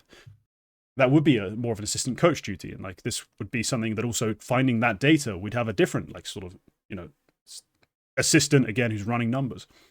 Yeah, there's a case to be made there for an extensive coaching staff being very productive. Yeah, and that's actually kind of interesting because we have some teams who have sort of tried that, and are trying it. So like one which had a really huge coaching staff towards the end, as much as it was a bit of a joke. Evil Geniuses, they had like 4 or 5 coaches on payroll. They even had like Valens being like the data scientist guy, I think. And then you had Malek, you had Hepa, you had Munster there before he went to coach EG Gold. You had Sheikh Zula there for a while. Mad Cow was the manager, but like he was also like a resource, I suppose. Like you had a bunch of people who would like help out with this. And yeah, it didn't give results, obviously, because Evil Geniuses was a bit of a joke. But I think Fury are doing sort of the same. They have, as when Guri stepped away, you see, yeah, so Sid is the main coach, but then they also have both Lucid and Innershine as assistant coaches, and then they also have a separate sports psychologist. Shira 1v2 off the top rush, sorry. Just in the background. Yeah, sorry, I talked over that. Yeah, I'm just trying to follow it in the background. Like, do I cut him off? Do I cut him off? But yeah, I think the point with EG is like, you need a vision. If you're going to have 5 coaches, there needs to be a clear hierarchy and clear vision. And I can believe in Ash having, if he's doing that kind of thing, I can believe in him to potentially be able to organize himself with coaches beneath him. But just randomly signing other coaches just to be like, oh, we got 6 coaches is the counterpoint of like where you'd think a lot of teams would get it wrong. They'd just be signing them for the sake of signing them. But yeah, what a clutch Shiro. A bit of a that's going to look in the stats like classic Shiro. Not that classic a clutch, but hey, you need to hit those shots. Yeah. And now that was a great Kerrigan round. It was a great Kerrigan round before Shiro came in. I have a lot of critiques about Shiro, but him in clutches, I have nothing to say. He is phenomenal in clutches. I checked this out the other day because I wanted to see how many clutches do different players win in their career, because I noticed Snacks went to the top of the all-time clutch list. Yes. But then I figured that he couldn't be that clutch. So I did like the clutches per map, and he was like, oh, it's actually fairly decent. Then I also checked it like versus ranked teams, because it's basically he won a shit ton of clutches in like 2013, 14, and since then not too much. But anyway, I did check it like, oh, Zipnix has 0.37 and Shox has 0.38. So Shox actually won more clutches than Zipnix, like one per map. But then like I was scrolling through the list and it's all like Ice Bubble, it's like, I think Taz would have been on there. Just like it's players who played a lot of maps, and then like number 14 or something was Shiro. And I was like, how the fuck is Shiro? And it turns out in his career he's won 0.52 clutches per map, and that's like better than literally anyone. I haven't found anyone else who that many clutches per map. Albeit, it's Shiro in like 1v1s or 1v2s, usually with like bomb down or some shit. That's his bread and butter. It's not like vacuum 1v2s where you're having to walk the entire map and put the pieces together. That's not a Shiro clutch. No. But it's like James doesn't get close, Blame F doesn't get close, Jim Pat doesn't get close. Like there's nobody here who like has that career stat. When you go up to like the ranked games, I think Shiro is like 0.04 clear of like both James and Blame F. But it's closer, but he's still like clear of them. So what's impressive about Jimmy though is specifically like, because we know him on the CT side to be like this massive value add. Like he plays anchor spots, yet he also frags far above his spots. Specifically in CT clutch, he is the best player in every situation from a 3-on-3 down. So 3-on-3, 2-on-3, all those situations where it could be considered clutch for you to be fragging. On the CT side, he is the best at it. Okay, if we had a Shiro 1v2 again to close the map, I'd have been so tilted. Yeah, that would have been, back to back. Speaking of, but yeah, FaZe close that. That's what I'm talking about though. Like those are the type of clutches that Shiro wins. Yeah. Like quick spins and fucking bail himself out of situations like that. You want Donk there. You don't want Shiro. Yeah, not that explosive. Half decent money, I think Spirit still buy off of this. Or did they play it safe? Did they play it safe and go for like like an eco, just to close it with like a 5k money round. I would prefer them to eco, but I mean, this is Spirit. I expect a force buy. If there's money for a hero rifle, they might go for it. Yeah, yeah, there it is. Donk's got a rifle. I knew it. I fucking knew it. Shiro's up to about 5k, so I figured. Oh, Tech 9s though. I honestly Spirit are winning this round. Tech 9s are fucking deadly. Oh, if they can create good space for Donk to then just trade them, yeah. Just straight upper Russian as well. Oh my god. Oh, Zontix, no. Yep. Through a smoke. Oh no, Donk's out. What? Donk's out. There he is, Rain, the anti-Donk. Straight through the smoke. Donk's still alive. Yeah, there's a trade. Oh no, there's another one. Holy shit! Oh crap! I thought that was Donk who died. I misread the kill feed because I got the stream on low quality. Oh my god! All right. What a way to end the map. Yep. Oh lord. That's what I'm saying. Tech 9s always win. There's so many rounds in this half where you go back and you watch Rops' POV, and I just tell you, yesterday he doesn't just get a kill there, he gets 3. Yesterday he wins that heads-up duel. Like that was going to be key to them actually being able to win this game. And look at him, 12 and 17, 65 ADR. I mean, Rain outstanding outside, really. Like, can't complain. He found opening kill after opening kill, especially against Donk. But just before anyone gets too excited in Spirit's favor, losing their map pick, FaZe done it 2 of the last 3 series they won. Just saying. FaZe has done it 2 of the last 3 series they won. All right. So it's not over yet. They can win Ancient. They can win Ancient. Yeah, they might have some good Ancient, read some good Ancient plays. We'll have to go and watch it. We'll have to find out. I don't think it's over yet. Rain is the most important person on Ancient for them. So yeah. Hopefully you can carry it on. But all right. Now that we're between maps, shall we do Retake the Week? Oh! This might be the worst episode to watch in post, to be honest. Oh yeah, I'm going to put timestamps in, obviously, so people can skip around and ignore the parts where we're just talking about the game live and just waffling sometimes. Good. I'll leave you alone. I'll be back later then. Yeah. Back for map 2, that'll be great. We obviously don't have a lot in terms of news to talk about because we've been talking about it non-stop. We talked about it before the map. You know what happened in the playoffs. Oh, there's a nice lighting effect going on in my room. But let's start with the Eternal Shuffle, shall we? I mean, it's about to be one of the most entertaining shuffle periods of the last few years, I think, with everything going absolutely bananas. I'm hoping, I don't think there necessarily will be, but I'm really hoping we have a Brazilian shuffle. Because if you're telling me I can have Insani and Big Zero on the same team next year, I mean, I may never stop watching Counter-Strike again, you know? So that's a real thing I'm considering. But the first move we have on our list is Into the Breach, adding Reiko, which these are more or less chronological. Yeah, I missed this as well. I completely missed this, and to be honest, he's already played 4 maps. I didn't realize. But man, yeah, Reiko for me, an absolute animal. One of the most talented riflers to not ever really make a big move up. I mean, we've said this before, that move to blah, blah, blah, blah, blah, blah, blah. Why am I blanking on their name? I interviewed their coach, for crying out loud. No help? Who was he playing for? Sorry. He was playing for Revenant, or no? What? Revenant, there we go. I couldn't find the name. Sorry, I just got distracted because I saw that they had like completely misspelled the subtitles on the major stream. But yes, anyway. Sorry, no. Yes, has joined ITB now. Honestly, for me, I'm not too excited just because it's ITB, but I'm excited to see Reiko actually playing Counter-Strike again. So that's my takeaway from this. It's just nice to see Reiko actually on a team. Decent team. Yeah. Johnny Speeds have lost Hampus. This was a loan anyway, so his loan's up. He's gone.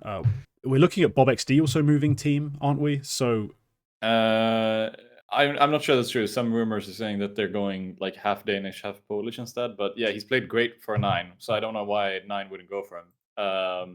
But yeah, like as much as Johnny Speeds are still a thing, I don't know what their roster is, and I don't know what it looks like at the moment.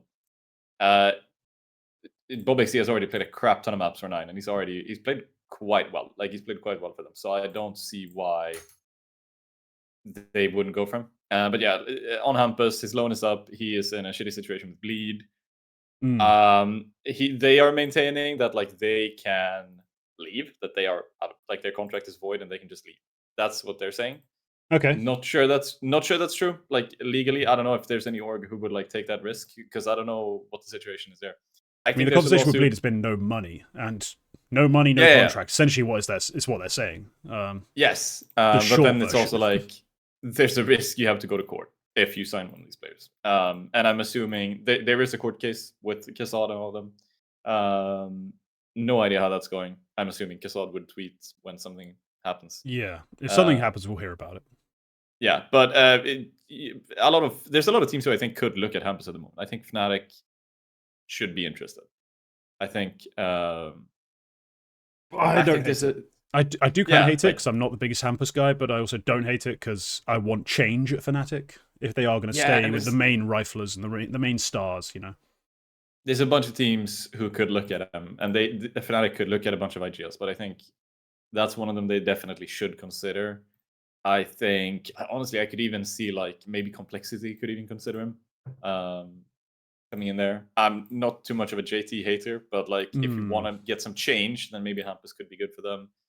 I can see a lot of teams going for him, and I think a lot of teams should be looking at him. Yeah, honestly, interesting. If M80 want to change something up for the next year, Sin has been nice, but like if you want some change, here's Hampus. Like, there's a bunch of that would be a terrible idea. I'm going to stop the train before it derails too far because no, do not ruin your team with Hampus M80. Please do not. If Sangal ends up losing LNZ, Hampus is probably a prime candidate for that caller spot. So there's a bunch of stuff I could see happening here. But yeah. Anyway, all right. Bro is now officially a free agent after not being sick. He is now available. Let's put it that way. I mean, he could play a role on some Danish teams, but let's be real. I don't have too much like love for Bro as a rifler. I just put him in because I do think he could be someone who throws a spanner into the shuffle somewhere. Like he might have a spot somewhere if like because Ens trialed him. Like there are teams around this level who could go for him. Like once again, Sangal. I think in whatever way Sangal ended up getting picked apart, there's a lot of players that I think Sangal could salvage from other teams, and I think Bro might be one of them, and it actually could be sort of interesting. I have no idea. We're gonna see if OG for some reason end up not going for Mikey, then maybe Bro is an option. Maybe they want to make another change, and then Bro is going to be an option. I don't know, but we're just gonna have to see. It's pretty up in the air what happens to Bro. But look, there's some Danish rosters which have a lot of whatever riflers. I think he might have a little more potential than some of them. So he's probably got a space in Denmark, if nowhere else. NIP have benched Maxter. This is basically, for me, another NIP rebuild. Like, I don't see how we just make that one change and expect things to change again. Like, I don't see how that's the one little move that's going to fix everything, considering you're now working with your Academy IGL. You're now benching the Academy player who came up just before him. Well, just before him, quite a bit before him. I don't really rate this, and honestly, I'm struggling to see a productive future for NIP in general. I think it's a reasonable change. I also think it's like he was sick and everything, and it does feel a little bit knee-jerky because they did say that like, oh, Maxter is back and ready to compete, but we're going to keep going with Joka for the sake of continuity, and then they bench him afterwards. That does feel a bit weird to me. I wouldn't hate it if they kept going with him into 2025 to like see what happens, but because we haven't really seen, he's sort of in the Faven area where we haven't really seen him due to like reasons out of his control. But I also can see that like when he did play, he wasn't that great. And I don't know who they can get. I once again I just keep looking to Sangal, and I think like, oh, X-Floud wouldn't be the worst idea. Like there's a bunch of players I think they could get here. I'm not sure it's the only change though, because it's hard to motivate Res being cut. Depends on who you are, I guess. It's not. Compared to the rest, like if you're going to rank all of the NIP players who needs to get cut, Res is not at the top. Res has been on my chopping block for like 6 years at this point. Just cut it. Yeah, but he's not at the top. That's the thing that saves him, is that he's never the worst. He's never the worst. The man is the most mediocre like rifler who's just never been cut. Just cut him. move on. It's like, yeah, sure, this leg isn't fully broken, but it's been infected and gives me a lot of pain. And no matter what I change about my other bionetic enhancements, it remains a gimpy fucking leg. And sure, this elbow just kind of breaks. So yeah, maybe I'd want to fix it, but at some point I have to address the gimpy fucking moldy leg. Just chop it off and move on. You need to cleanse. You just need to cleanse. All that poison in your bloodstream isn't good for you. You also have Mistem. NIP have said that that's a long-term commitment and they want to work with Mistem for like 2025. I don't know if that's true. Nothing is true with NIP. Like nothing can be trusted. Isak has been kind of very mid. I can't remember if it's on the CT side or T side, but there's one side where he is just horrible so far. And then Wrinkle is very up and down. Wrinkle's all over the shop. Like he's still trying to make his style of play work, and his style of play when it works is fantastic. But yeah, it's just been all over the plot. Let's not make this an NRP episode. Ents have cut the Ents Athena team, which is the women's roster. We've had conversations about the women's struggles. Let's put it that way. Actually, I have a little bit more context, and I don't know if this is confirmed, but basically the reason why this is happening to all the Impact teams seems to be because ESL is cutting the funding. Because apparently they've given a lot of funding to the teams who qualify. Like they've given a token amount of money to the teams who qualify to support them. Okay. And they're apparently either removing that or reducing that. I don't know if that's true. That's just something I heard from somewhere. But that would explain why 4 orgs have decided to pull out in the same week, more or less. So it's a real shame. But basically, what that means is that it's no longer economically viable for bigger esports orgs to stay in the game. Yep, that's going to be a reality, I think, in the women's scene. The teams, the few teams that remain will be the 2-3 teams who have either won everything or are in Brazil, because in Brazil they have a fair amount of support. 9Z have benched Buddha and the coach, which I find rather amusing because they've just benched the 5th and they've benched the coach. They've kept everything else, and the everything else is a part of what didn't make a lot of sense in terms of, if you want to get better as a team, you might need a better IGL. You might need an actual IGL. As much as I like Max, DGT, Huaso Peak as like rifle talents, your structure was more of an issue than anything else. The way you called rounds, the way you played rounds out was more of a limiting factor for me. So I think these are pretty whatever moves, and I don't think it moves me a lot. Coach could be interesting depending on who they get. Like that's one which could change a lot. But yeah, it is a bit whatever. Yeah. All right. On to the big moves. So we've now got 3 big ones. Complexity have benched Floppy. I'd just like to take a moment to celebrate. If anyone would like to join in, that's fine. But I need to thank you. Thank you. For so long has this little boy gotten away with being on this team despite being absolutely mid and receiving plaudits every time he would have one good map. Finally, they've just cut him. Yeah. Yeah, it was about time. It was about time, to be honest. But I'm gonna be cautious to say how good of a move this is until we see who comes in. It's always a good move to try something new when you've had a mid player, NIP, for forever, and you've never tried anything else. Try something else. Just try something else. Yeah, but like,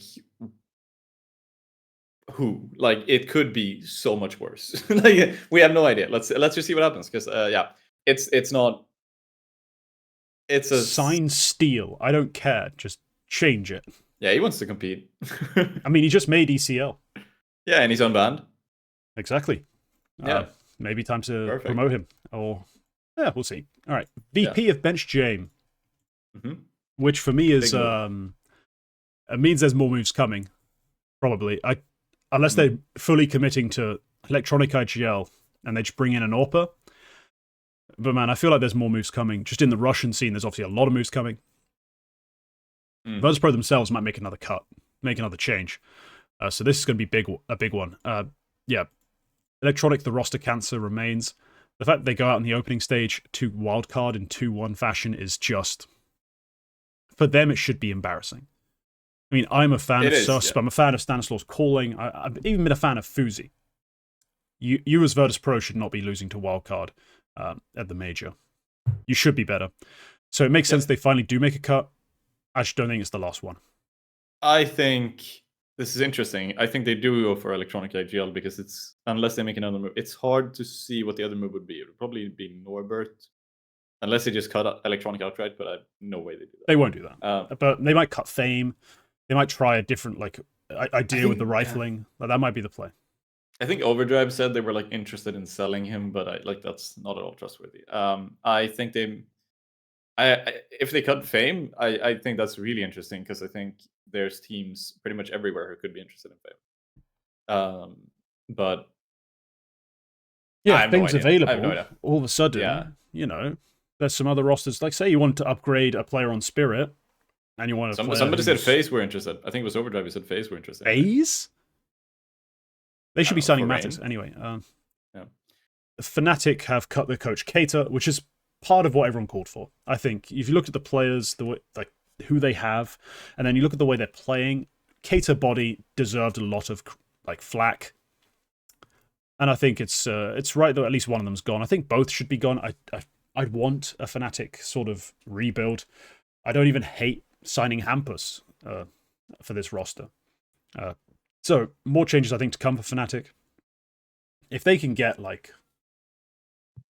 or if they could get Ashen's ZTR somehow, for example, we're talking, we're cooking. But we don't really know Fnatic's budget. It always seems like they're operating the tiniest, meager supply of cash, really.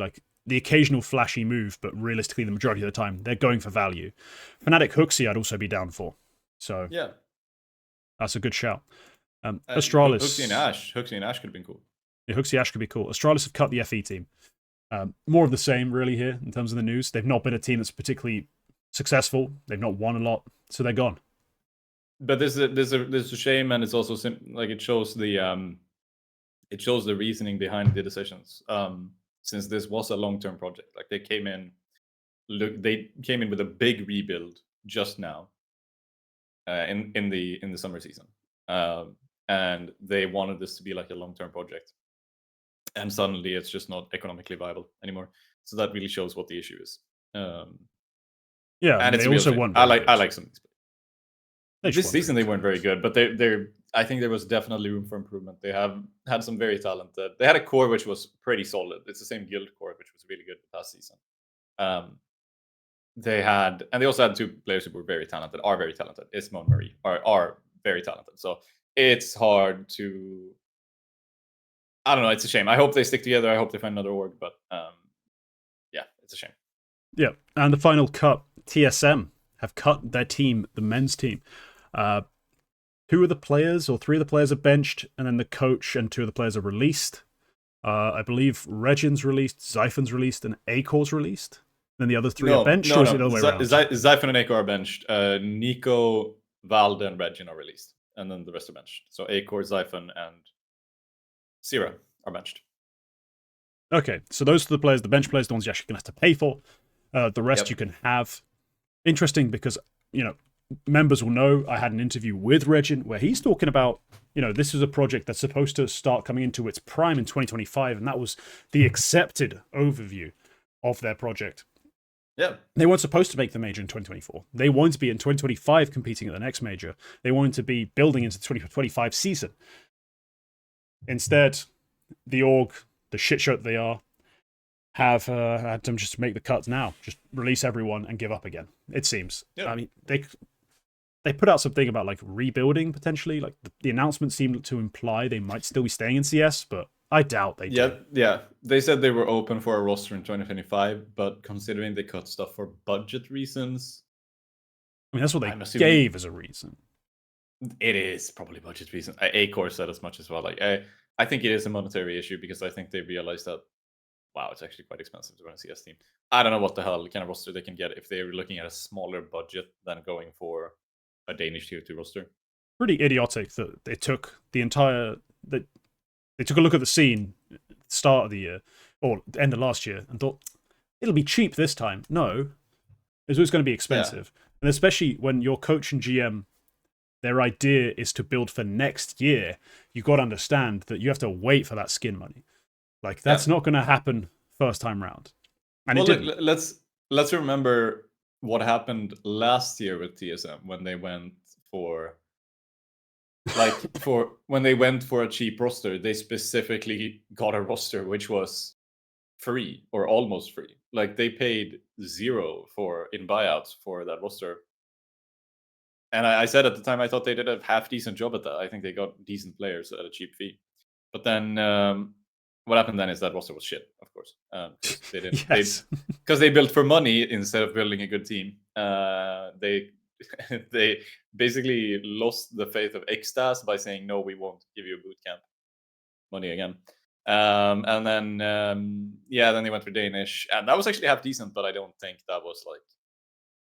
I think they have probably, I don't know, something has changed for 2025. They might have realized, they might have lost a sponsor, or they might have, whatever the hell has happened.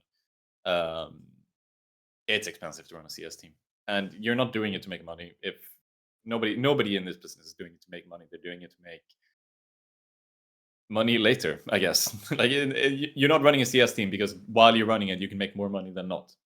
You're running a CS team for the prestige. Yes.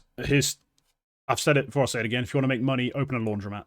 Like, this isn't the business for you to just, if you want to slowly make a profit and like, oh, we might expand into 2 CS teams because now we've been making so much profit off the first one. No, it's a very boom or bust, and you have to be okay with sitting in the red for a long time. And they clearly weren't. But okay, that's the Eternal Shuffle. There is another segment going to be after this map, but I feel like we're building up to this map, and I need to grab a drink of water, use the loo. So I'll be right back. Go for it. Quack, sing, do some dancing. I don't know, whatever you want to do to entertain the troops. Yeah. Oh, here's interesting. This is something for me to talk about while T is getting a drink of water. I've had the stream muted. Have they talked about TSM possibly getting in any roster? As he also confirmed murmurs of TSM talking to any players. That's interesting. I would enjoy that. We didn't talk about that because I missed that. I did see it, but I did forget about that. That would be interesting. But it's never gonna have. It might make the major just because of the NARMR being what it is, and we have a lot of spots for next major. But it's never gonna hit as high as the Danish roster could have hit. So it's cool, but it's quite promote Prague for the major. I want to go to Prague. I heard murmurings of which companies might host the next major, which I'm not going to say. And I do hope one of them is in Prague. I want to go to Prague for the major. And hello, Yumi. Yumi is back. Hello. Yes, I have returned. Yes, we are going into map 2. T just went for a drink of water. What do you think about this map? Who's going to win this map? I don't know. Vibe check. I need Rain to shoot people, and I need Carrigan to also not be a noob. And life will be good. It's not even about Rops. Yeah. By the way, I love that during the death segment, it was all about how Frozen is bad and not about how Rops did not do what he's been doing. By the way, just try to throw that in there. Yep. Bro, he just ran straight into a... Oh, but there's Rain. He's shooting people. All right. Oh, yeah. He's shooting right round everybody. Yeah. He's got to get 3 there. Oh. Oh my god. What the fuck? This is such a weird pistol. This is really weird. It's a lot of 1-for-1 trades. Oh my god. Crowd's giving this one away, for sure. Yeah, 100%. But I think Rops is ready for this, no? Yeah, Zontix doesn't check.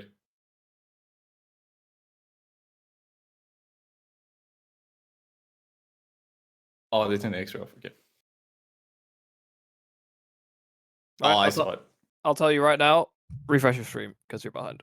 Oh, I'm really behind. Okay. Yeah. I muted it. It might have like desynced while I was. Yeah. What were you talking about? Other things.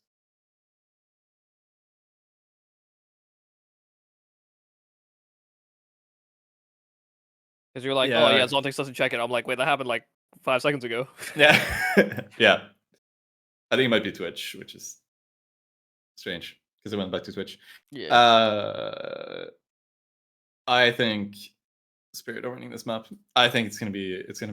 I don't know. Like, yeah, no, Spirit are winning this. Okay. So somebody said TSM are maybe getting a North American roster instead of the Danish roster. Yeah, well, they'll definitely be cheaper. Yeah, more American spots next major as well. 32 team major. I think they're gonna end up having like 11 Americas spots in Austin. Definitely makes sense. Yeah. I miss Pistol. Fuck. Yeah, Pistol was weird. Yeah. Don't even know if he has his headset on yet, but Yeah. I do have my Pistol headset was- now. What the hell happened? yeah, Pistol was It weird. was really weird. It was really weird. Weird. It was like make a bunch of noise at A, throw util, run back to B, and end up in a weird 2v2 where one T is coming from A and one is in B, and both CTs are at the cube. So Oh, Rop's warming up. Yeah. Here's Robs. Yeah. Nice little A push there, putting everybody up on the boost. you know what? So I was just talking to a friend who suggested the crazy idea. What if FaZe won the major? Who would be the MVP of the major? Would Donk be the first MVP to not win it? Oh, I honestly like. I think HLTV maybe have a rule against that. To be honest, I think they just fundamentally never pick. Well, because they do it for other tournaments, but maybe they wouldn't do it time, for the yeah. major. Yeah, I think for the major, I think it would just be people would just think it would be such a sham that they think it's unfair. Here's the problem. The highest rated FaZe player, let's just talk HLTV MVPs, is Rops at 1.19 prior to this game. Yep. There's no way he's going to push that up to a 1.25 plus. There's no way. So he'd be behind Donk by probably over 0.2 in rating. There's no way HLTV give that award to anyone else other than Donk. I'm just saying. There's no world. That's Rops Donk has- MVP every day. Robs has an amazing playoff rating so far. Yeah, don't care. His average will be so low across the event, it doesn't matter. Yeah, but relative to Donk's. especially for the major, they really weigh the playoffs quite heavy. Sure. When they Like pick the MVP. comparative to what Donk is, but like if for example, if Donk has a good playoffs, but they still lose, Yeah. like it's still going to be better than Rops's. So I honestly, I think for the major MVP, I think they just have like a. If you didn't win, it's a negative infinity. best player in this on winning consideration. team. Yeah. I think because it is just like people would be. I don't know if it's because people would be so upset or if it's just like unfair. If you, I don't know. I think I think they might just consider that Oh like. my god! Oh, what the fuck! I think they might just consider that if you win. Ooh. Okay. Ooh, Yeah. okay. I've just That explains those called noises. Yeah. I think they have just considered like if you didn't win the major, you weren't the most valuable player. I think that might just be what. Except that logic doesn't hold at every other event, so we can't just No, magically change it is just. But I And think also, they do just playoff rating. I think they do.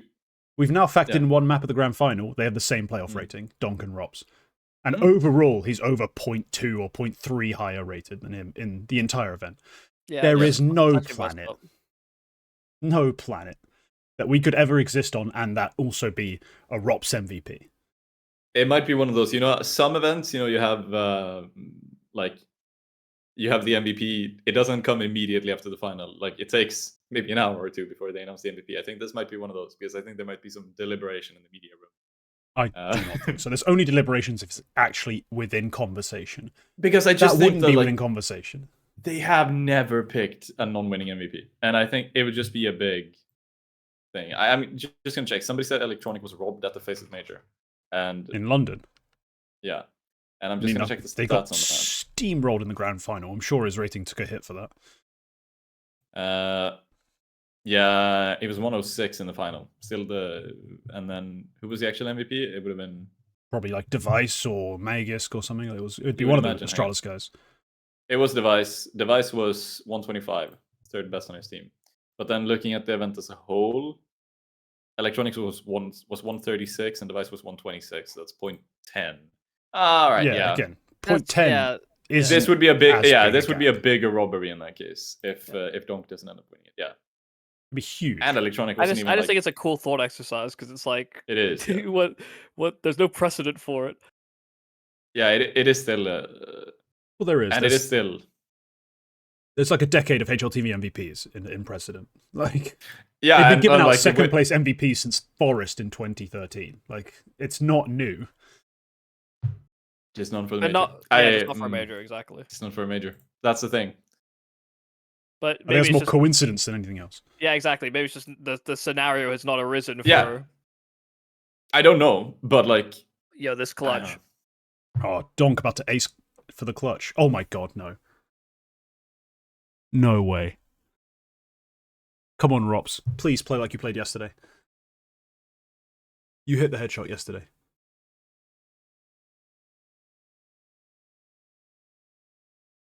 Oh, no way. No! Oh my god! Oh it's my ridiculous. fucking god.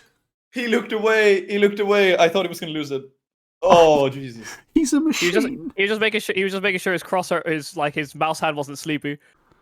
Yeah. Oh. Just like Yeah. you know when you leave your mouse for a couple of minutes and it turns off when you have a wireless mouse. He was just doing that just to make sure. Jesus. Donk. Just the beauty of his crosshair. That's tied for the record of most aces at big events now. Okay, thanks, Bob. Wow. Yeah, what a ridiculous. Oh yeah, just give the MVP to Rops though, right? Sure. Most aces. What at a single big event? Was that It's tied. It's tied. Yeah. I mean, he's got 4, right? Yeah, Yeah. 4 is tied for most Yeah. apparently. But that's one big event. Okay. Wow. Simple Cologne 2021 and Malbs EPL 19. Wow. EPL is a long event though. Yeah, EPL. I mean, I struggle to count it. To be fair, this But is also a Cologne. long event. Cologne 2025 or 2021. Yeah. The Cologne one's maybe more legit. Oh, Magix. As if that's how he opens up the round. Yeah. I mean, what a time for a Magic's life game as well. Yeah. Oh, there's Rops Dude, doing something. He was playing this good as well. Last time Spirit were playing Ancient.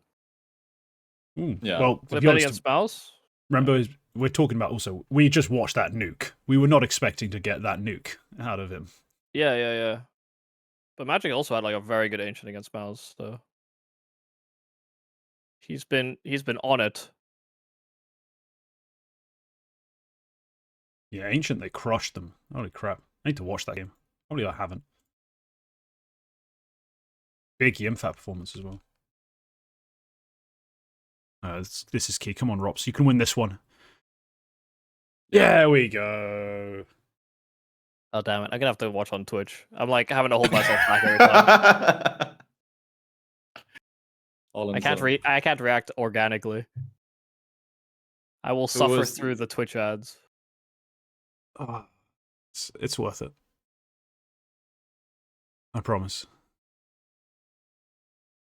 It's like, okay, for the MVP discussion, it's like if you give it to a non-winner, people might think it's like shitty because they didn't win. Sure. If you give it to a worse player who won, people might think it's shitty because the losing player was better, like across the event. Yeah. So the problem I've had with second place MVPs sometimes, because I felt like there was a period of time where HLT were just handing them out like hotcakes. During some of Zywoo's early days, especially, there were some received that were silly. Like he was 0.11 higher rated than the next best player, and then he didn't even have that great a playoff run. And you're like, you needed more to justify in my eyes. This one would not be hard to justify. Like he's also been outstanding in playoffs, even if Donk does lose. So fucking what? Like most valuable? Kind of has to be. I can see it both ways. I'm glad you're open-minded, but I'm not.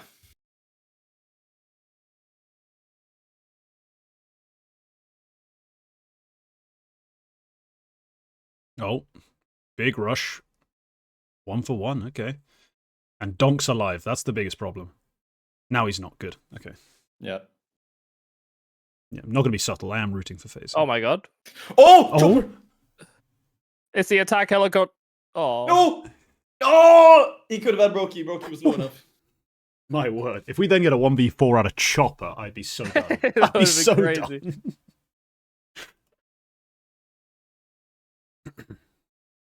I did kind of like the call, but yeah. Brokey being able to kill Donk, sorry, when he starts pushing up to try and clear the box, the right side, that was important. Because yeah, if Donk gets another kill, or gets a kill at that point, that's round. Whole different round, yeah. Yeah, the CT side collapses at that point. Frozen's already beating his nuke score, right? In terms of kills, I think so, yeah. Yeah.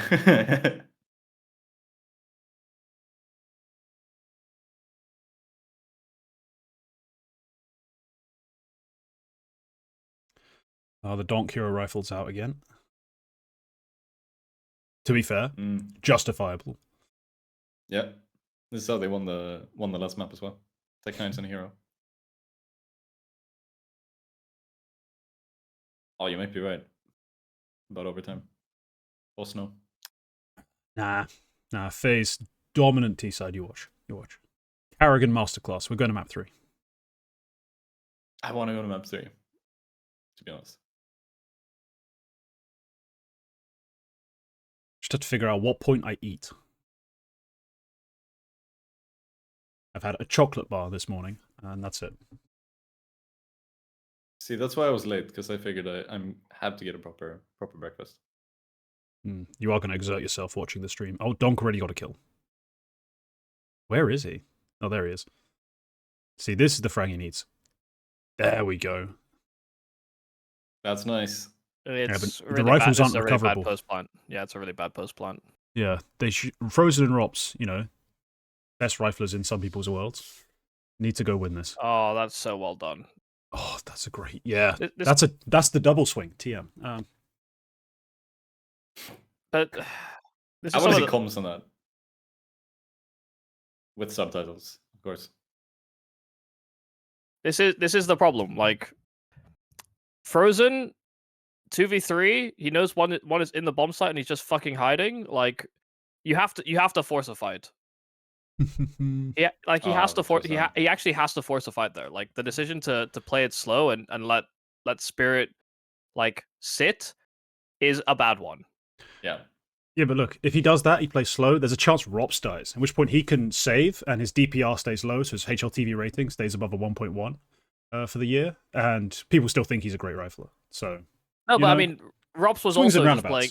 They were both playing slow shit. The same thing. Yeah, they were just hoping that Spirit swung something independently and gave them a clean 1-for-1, and Spirit just didn't do that. So yeah.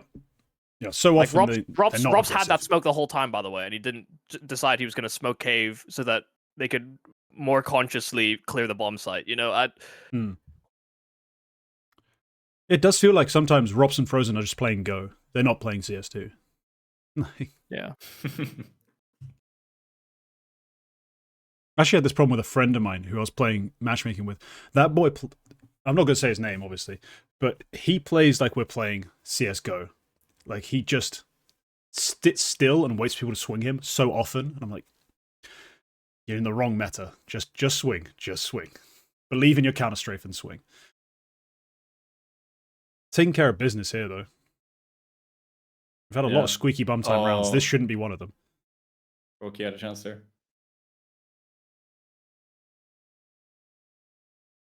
Yeah. There we go. Comfortable. Neat. I'm going to take this opportunity to take my dishes to the kitchen. Yeah, actually, I'm going to refill a water bottle. And I will watch the Frozen 1v5 with a 5-7. Never mind, he's dead.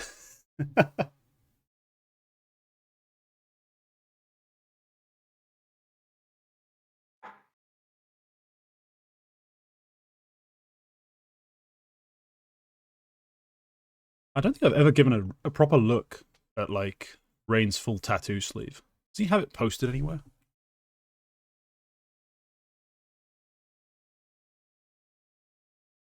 Oh, fuck. FaZe Rain is also some random influencer guy. God damn it.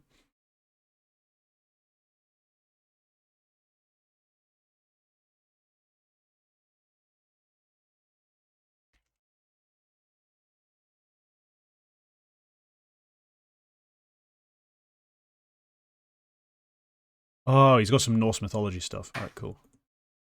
Oh, eco mop up. That's over. We're back. Oh, Yeah, we are you so missed some kills for Magix and Donk just on the anti-eco, and that's it. Like, Nice. I missed most of the favorite- kills because I was looking up pictures of Rain's tattoos. I'm gonna be honest. Ah. It's got some Odin theme shit. Yeah. Pretty cool.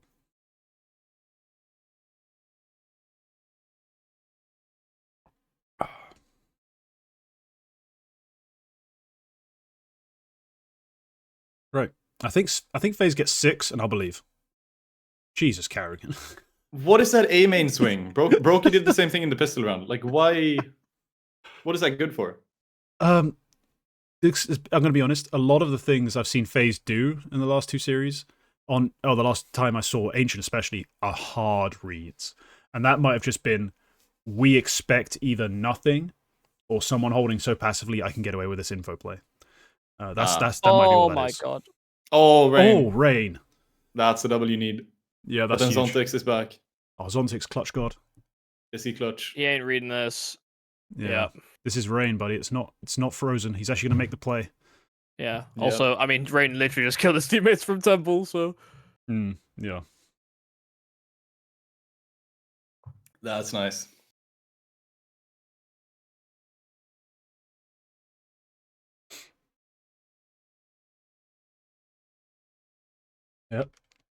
Yep, we're on. We are on.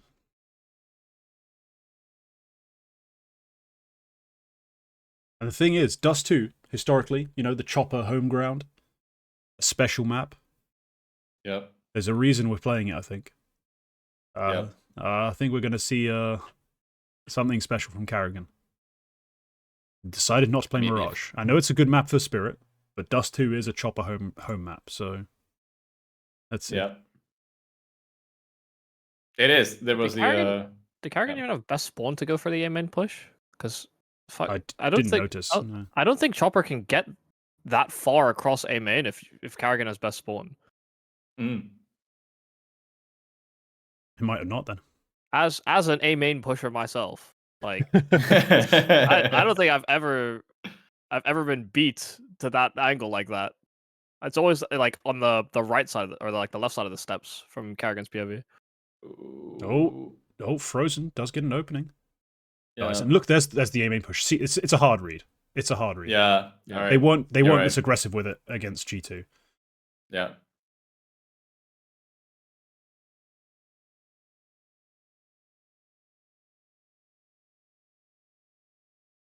Oh, technical timeout after this. Yeah. Somebody dropped. Donk dropped. Yeah. Donk's like, oh yeah, my PC's broken. That's why I didn't kill him. I died. Check my PC. Yeah. Some fucking Steph Curry bouncing or dribbling and finding the one dead spot on the court type shit. Yeah. It's not me, it's the equipment. Well, there's this one time I think I saw him, like, he was shooting, and he took, like, 2 shots at a rim. I was like, oh, that's the wrong height. And they checked, and it was, like, an inch off. I thought wow. Brokey was going to lose that round. Yeah, Brokey hitting that shot's crazy. Rain, though, great shooting. That's what you want to see if you want FaZe to win. Yeah. Brokey had a free frag on Chopper there, and he didn't hit it at first.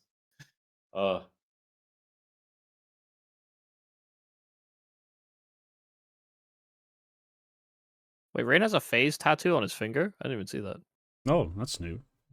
Oh, new to me. I saw it like it's like in between. It's on like the inside of his index finger, I think. Shit hurts. That's true. Finger tattoos. Yeah, sure. Oh. I wonder if like Donk I wonder what Zontex is thinking about. Oh right, yeah, technical timeout, so literally no one can speak. So yeah, no one's allowed to talk. I was like, oh, this is a very somber mood. But I see the face tattoo. Yeah, he does have a face. Yeah, it is on his finger. Yeah, it's like gonna show when he does the thing, like the. If he does it with his right hand, yeah, it would. Yeah, probably would. It's gonna be really awkward when he joins another team. If Do you think SDYS had the tattoo lasered? Do you No, here's the remember? thing. He did Yeah. What a tattoo big, did he get? you got the spirit. he did logo. a big Team Spirit logo down his lower arm when he'd been there for like 3 years, and then he got benched like a few months afterwards.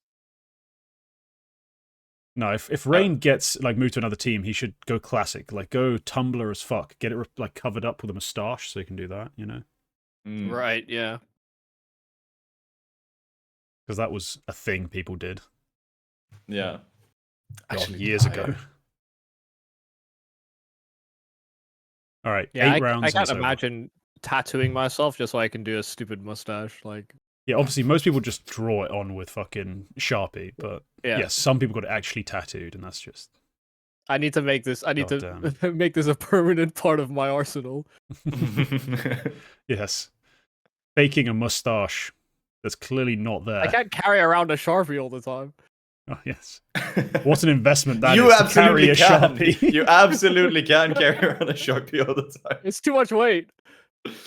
Oh, I can't carry a Sharpie when I go to the swimming pool. What if it leaks? Just wear black. Perfect. Oh, it's a good flash, but Karrigan doesn't go This is fully weird. wide. Yeah, ships in the Yeah. night. Oh, nice magics. Oh, How- magics. How didn't? Oh, he jumped up afterwards. Like he was inside the smoke, right? I think so. Yeah. I was like, how the Magics, fuck yeah. did Frozen not see him? Or Carrigan not see him? You know, I can't remember which one was switching. I think around. Karrigan just didn't go wide enough to see him initially.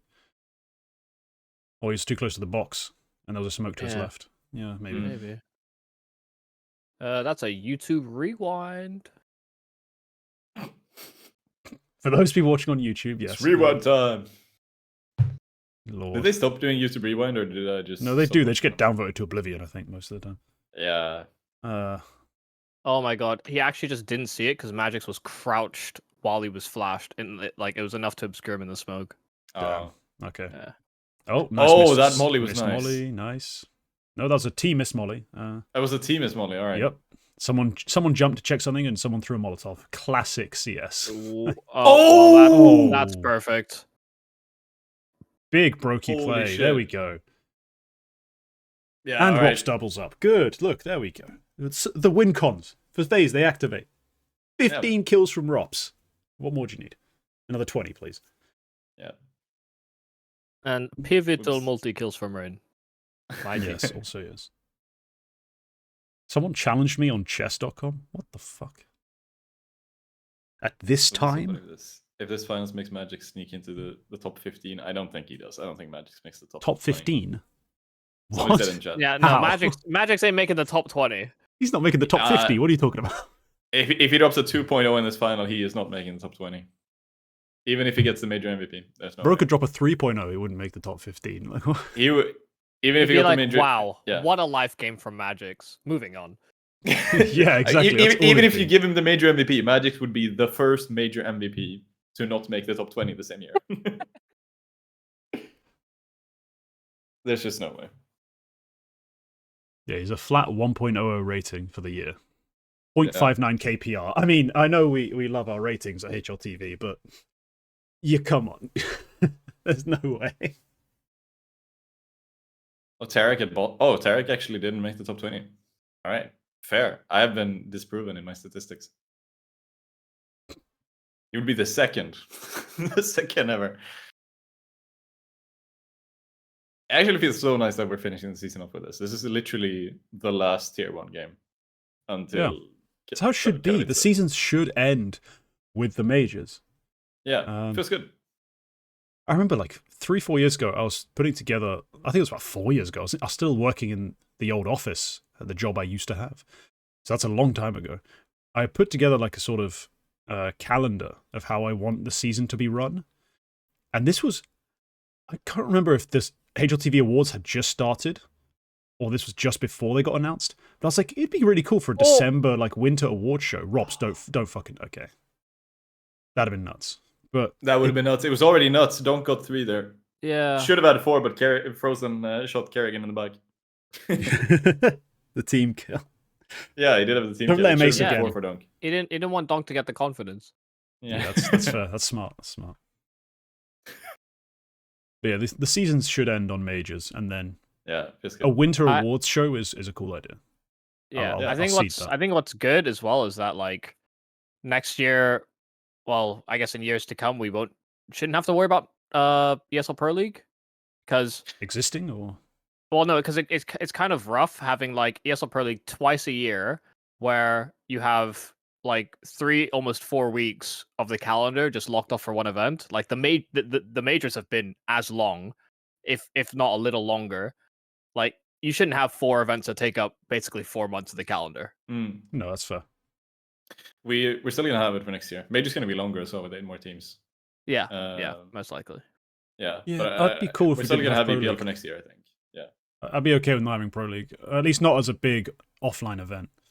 Like, I would love it if probably was like a full season thing, like online, or even like Yeah. small LAN segments. I've toyed with this idea before. If you could do like small offline games when you're at other LANs anyway, like since we do have the same teams showing up for most of the events, or Yeah, but you could just do like if you have 16 teams going to Katowice. the and then, like, the logistics and cost of trying to do something like that though would be so high. Yeah, it would Yeah. be very high. But you could do something like, oh, just bring a 17th team in because they have to play FaZe for this scheduled game this week or something like that. But yeah, it would be way too high. But it would be kind of cool. Yeah, I mean, Rob Pro League's Stockton cool is and all also for like kinda cool. bringing teams up, Yeah. but yeah. Aside from that, come on, Rops 1v2, please. Oh, he has a chance. He has a chance. Oh No, no, he's the lost it, timing. yeah. Yeah. He's If you had the timing on yeah. Shiro there, He's probably just annoyed Shiro just kept running at him, bro. He's like, Yeah. wait, why does this guy keep fighting me?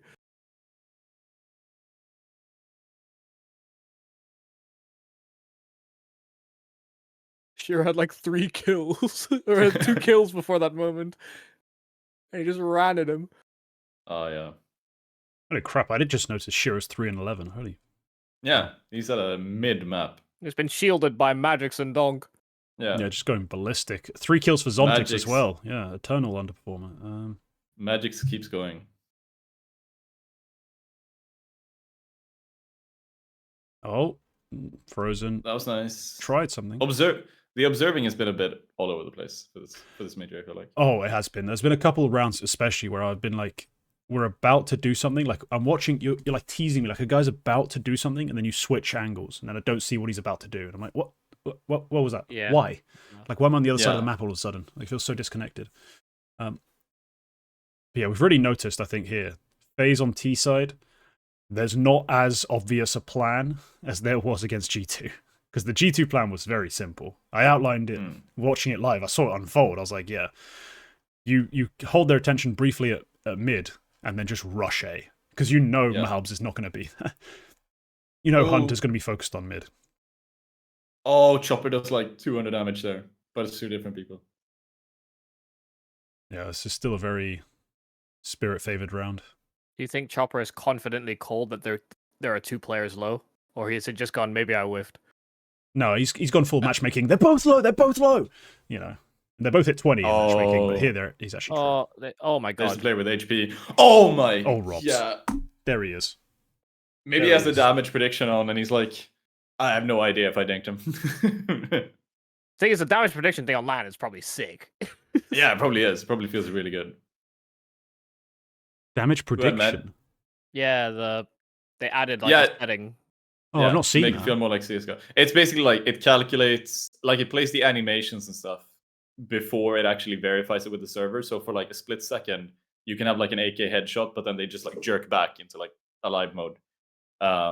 Because like your computer calculated this was a headshot, but the server calculated it wasn't. So like that's a toggle setting you can have client side. So you can actually have it show the client side prediction. Yes. Ah, okay.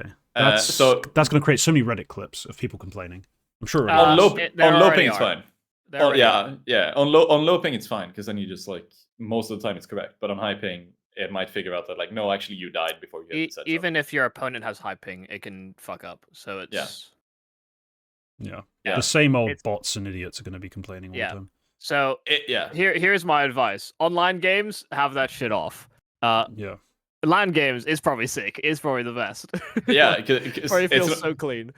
It's not even just like it feels bullshit to have like the like to have like a headshot and then an AK headshot and then you realize it wasn't actually a headshot. It's not even just that. It's like you get fake info because like I've had Yes, several times exactly. now where like I play the M4 and I'm like he's low, and then like my teammate swings, hits him 4 times and he's still alive. Like here's where we see. Sorry, just to point to the minimap. There's the gap that they exploited against G2. Taking it so slowly here because they don't actually know they have the gap. I think They don't have that same guarantee. They did just get spotted. But against G2, they'd already have the site and be planting like 10 seconds ago.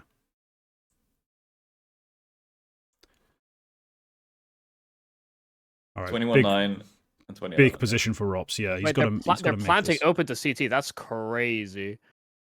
Yeah, that's Rops bold. could have died like if they Oh. spammed earlier. Ooh. He missed his molly. He missed the molly. I've seen so many missed mollies thrown Rops is into so fucked. donut. Yeah. Pretty crap.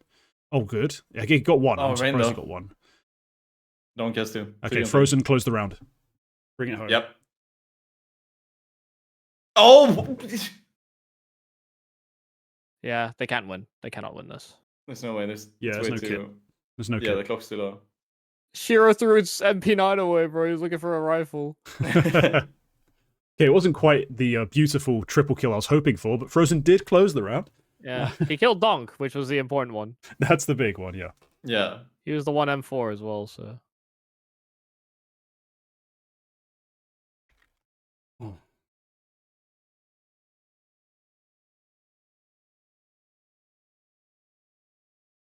Ali time. For any lovers of sad boy country music to drink whiskey with, Alter Wall announced a new album next year that is pure sad drinking music, so very exciting times for whiskey fans everywhere. Sad drinkers, yeah. No, there's a certain vibe, right? There's a certain vibe. Like, you sit down, listen to sad cowboy man sing about, I don't know, how he lost a cow, and you sip a whiskey, and times are nice. Oh, next week, are we skipping the episode entirely, or are we pre-recording it like the day before? Oh, probably just going to skip it entirely. We could pre-record. I've got a very busy week. I don't think I have time to actually pre-record. Right. If I also want to release the Prospects episode that's in the editing booth, if I also want to record and release all the stuff that's major related that I've got in mind. So I'm going to have to give it we delay it a week. We do a big rounding, like finale. I've also got to record the finale, technically, of the double swing, where we tally up the score, sees whose playoff predictions went worse. Yeah. Neither one of us have a team in the final. Nice little tap, Robs. Yeah. Yeah. So yeah, that'll be my week. There's all that stuff. Yeah. Retake the week will be delayed a week, essentially. It'll be a retake of 2 weeks. Should there be anything else major that happens? It is just going to be the year, right? It's going to be the year end. Retake the year, do all our predictions, review our past predictions, like some of us who had almost smashed it with their donk call. Let's be real, almost smashed it. Yeah. Very specifically called him as third best player of the year. Ends up second, maybe first. That's why I said almost. I would have smashed it if he was actually third. It's not even almost smashed it, because if you count him being number 1 as almost smashed it when he called number 3, that's like, no, that wasn't a particularly bold prediction. He was always going to be top 3, I think. Well, no, he wasn't, because no one else called it. Did anyone else put themselves out there and say he's going to be one of the best 3 players of the year? No. Yes, when they literally went to Katowice and they asked all of the pro players there, literally everybody put him. But that's after they've already seen him Exactly. play. Also, he's already played. But it was mid-event. It was mid-event. He's already played at that point. He's already played at that point. He was 4 maps. I said it in 2023. He was already donking them. All right. Yeah, once they got donked.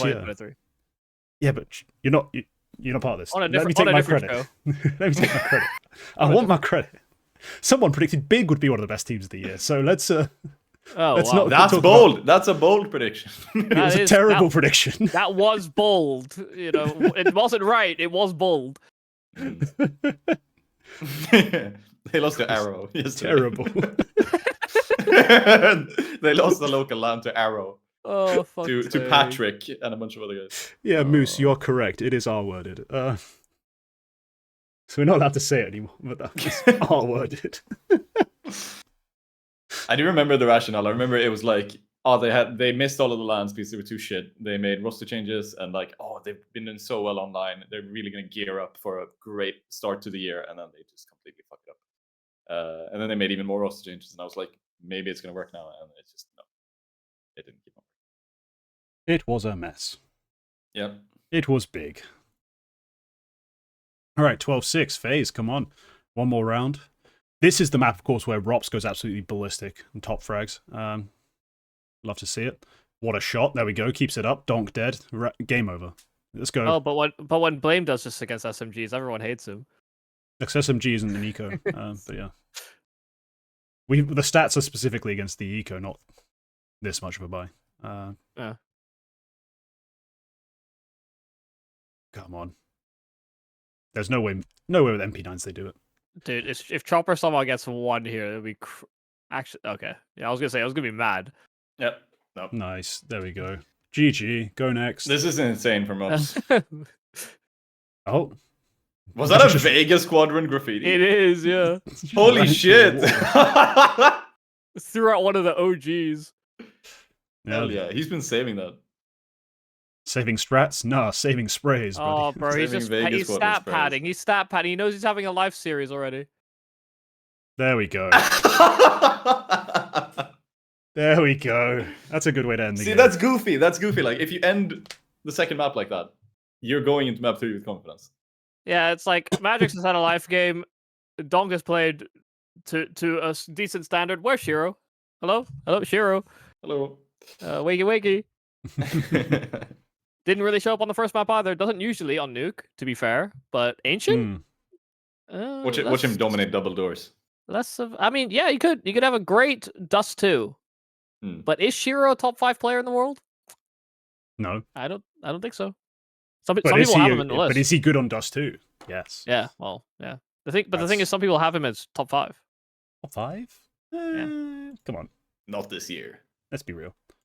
You're probably enough in the top 10. I think top 10 is fair.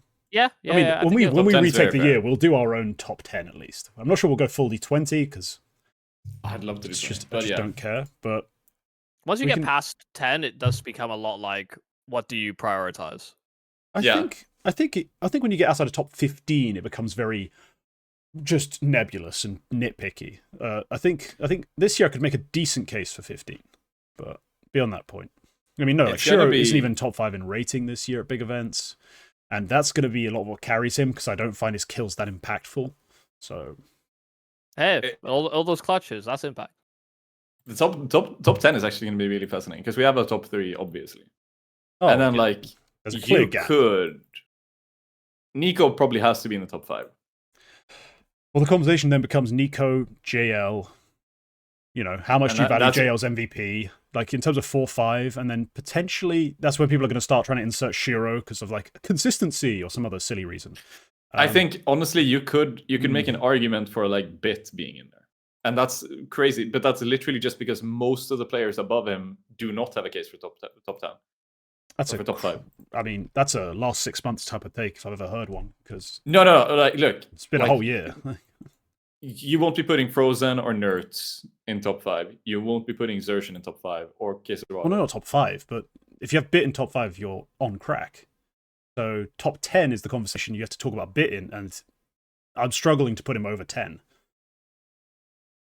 Donked I would want to see, and then Nico's going to be in there, and then like I'm going down the list. It's like JL, who's probably also in the top 5. Based on MVPs and things, it would be, yeah.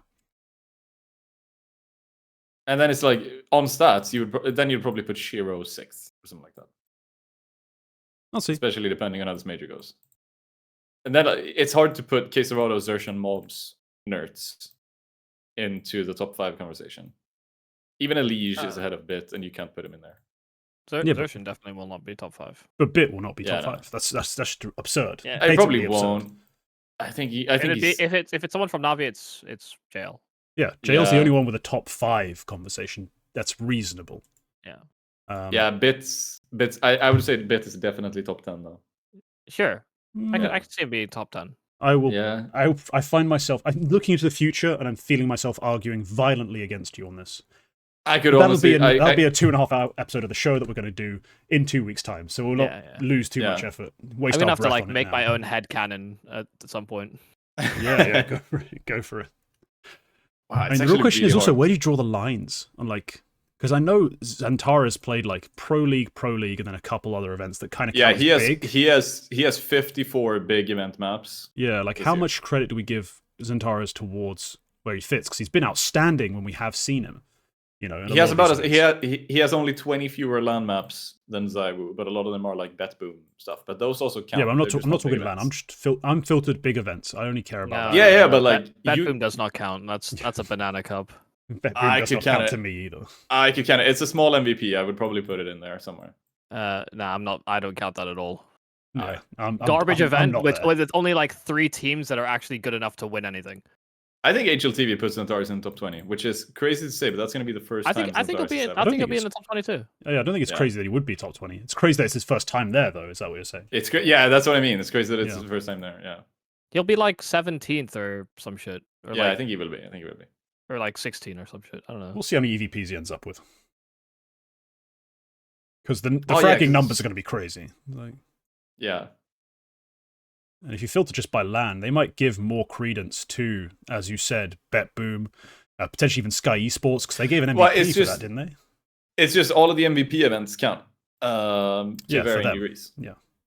Yeah. So anyway, when we make our top 20, it won't be a prediction. It'll be our own list. I pray we stray away from the often prediction-sided conversation.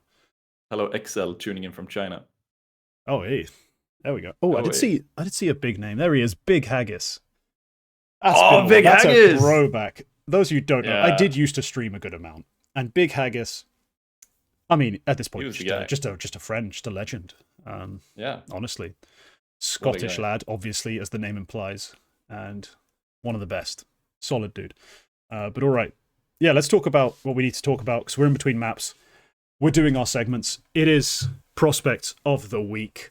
Now, Quack, I'm going to let you lead off, because I know your Prospect of the Week is, honestly, I think it's simply the right choice, and I cannot debate it. I cannot say like my pick would ever be better. It's just fair enough. You picked the Prospect of the Week.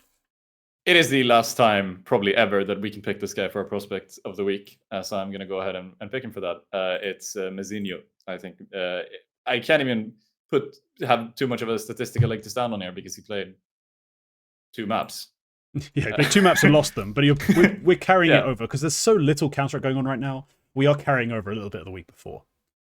I am mostly just thinking that out of all of the Mongoose guys, pretty much anybody of them could be considered a prospect in one way or another this week. And Mezinho is the one who sort of stood out to me as like he underperformed the least, so to speak. Like, he was still up there, and I think that's really impressive, especially for him, because I remember when he came into this team, he was not supposed to be this good of a player as I think he has come out to be. I think there was a lot of doubt around who this guy was. He was like, the old player's little brother. That's kind of weird. Like, why did he come in here? And just in retrospect, it's really cool seeing Mezinho develop into the player that he is now, where like at just 17, he is like, between him, Zenzu, and Blitz, that's like your front 3 more or less. Like, I mean, it's hard to pick a star out of Mongoose. All of them are really good, but like, well, it's Senzu, it's 910, it's Blitz, typically. Well, yeah, we've shifted our focus on the team where Mezinho is becoming more of that star, but it is Senzu. It's the rifle who is a star. Yeah, it's really impressive to see him doing this, though, especially on a major stage where Senzu absolutely fucking crumbled. Yeah, so he did. Yeah, he was just insane. Actually, even in that quarterfinal where they lost, he was really good. Going back to the week before, he was really good during the major. He's like a personality in a way, which like none of the other Mongols players really are. Like, he is just a different kind of guy. He's just 17, and it's like, it is just the perspective when he came in, like a really unknown guy, and people were like, "Oh, this guy's like Bartek's little brother. That's really weird." And like, you know, nobody probably would have put him anywhere near a major playoff within 18 months, which is where he is now. absolutely no tenure even before going into Mongols. Absolutely nothing noteworthy here. But he's just a machine at this point, and that's really cool. So Messinho is my prospect of the week, and honestly, like we might save this for another episode, but he's in the running for prospect of the year. I think he's one of the guys. If Donk wasn't such a given, he would maybe honestly be rookie of the year. Yeah, I was about to say rookie of the year, maybe prospect of the year, Yeah. probably not. Yeah, But the credit really goes to Mara for scouting him. That's just the way it is. He took a player from obscurity. Like, we know we have the stories of Mara going to the LAN cafes in Ulaanbaatar, you know, just literally looking at the players playing and finding gems. And this is probably one of them. Like, he's like talking to his teammate, one of his players, like, hey, I got a little brother who's pretty good. It's like, okay. And watches him play. Literally watches him play. And decides to make that risk. Take that risk and make it happen. Outstanding acquisition. Developed into such a good player. So yeah. Messinho, really fun to watch, great energy, and also delivering on LAN. 1.28 rated in that 2-0 loss to Mouse. He truly stood up and made himself, like, he forced them to take account of him. So I'm a big fan of the week he's had. And the major he's played overall. For myself, let's see. Now I could just pick Kyosuke. That's the one prospect everyone's fucking heard of. Thanks, Maui. Please stop talking about prospects, because it's not that you're wrong, it's that the moment you mention them, everyone else feels the need to all of a sudden be like on that hype train and start telling me about them. I know who Kyosuke is. No, stop putting him in every fucking roster. I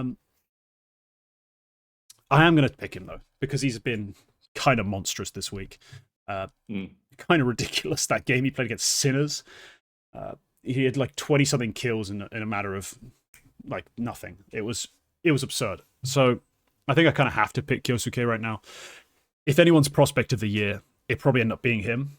I mean, despite his academy constantly losing to Na'Vi's academy, he has been outstanding. He's skill gapped, skill diffed, skill whatevered the entirety of the tier 2 space. And the only team that's really given him any trouble is that Na'Vi academy, who play a more complete, more pro-ready like style as a unit, and have outstanding talents who can go kind of toe-to-toe with him. Like Makaze does come out like, I think it's like 63 to 67 behind him in like head-to-head frags or something close to that.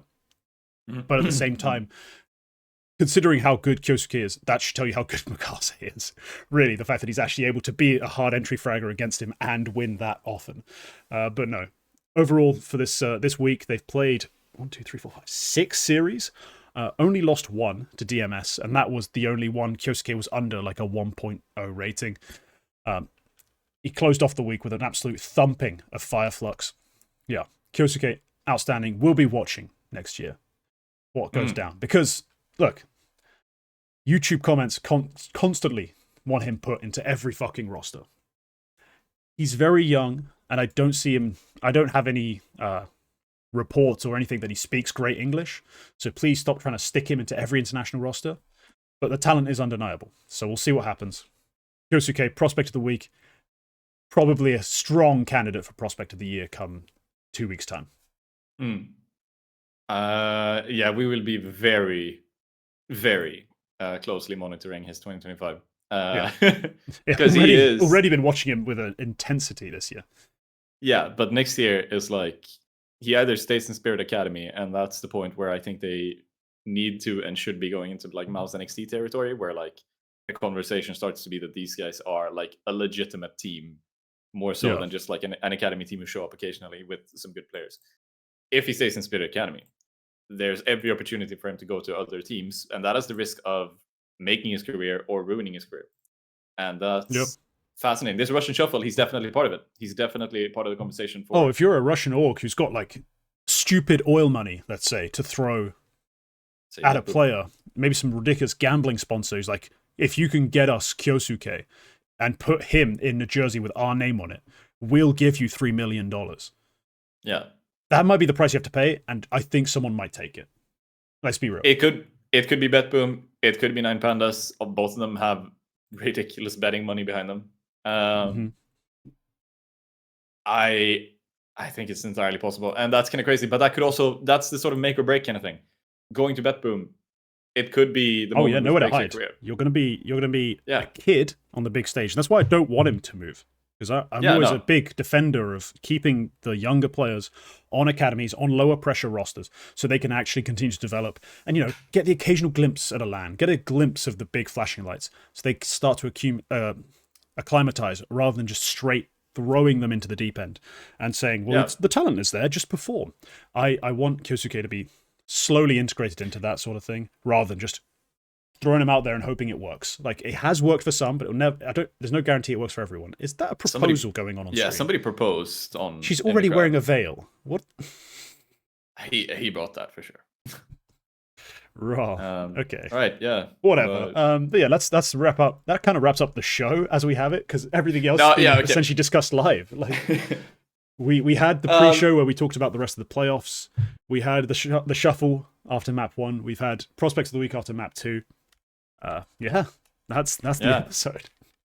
Yeah, if you want to, there is one thing about KQLY which I think could be interesting, is that next year, obviously Spirit and Spirit Academy can't play the same events, but there is definitely the potential for, if Spirit are skipping certain events and Spirit Academy work their way up, do enough. Yeah, how good Spirit Academy are is the real question. Because no, but like, if they keep going like this, if they keep winning CCT events, they're gonna keep rising up the Valve ranking, etc., etc.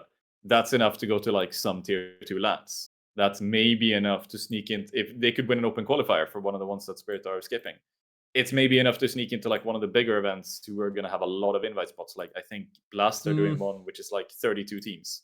You can probably sneak into that maybe if you do well enough online. So the problem I have right now for Spirit Academy is that they've won a single CCT event. And they've had a problem at a lot of events, which is Na'Vi Academy. Na'Vi Junior have just knocked them out of a lot of stuff when it comes to actual playoffs. And at others, they've just fallen short against other teams even. Not always. Yeah. They went out to Bleed, for example, at one of these CCTs. They are not as good a team as Na'Vi Junior. No, that's the problem. As great as KQLY is, they still haven't hit as a team those heights. So we'll see what happens next year.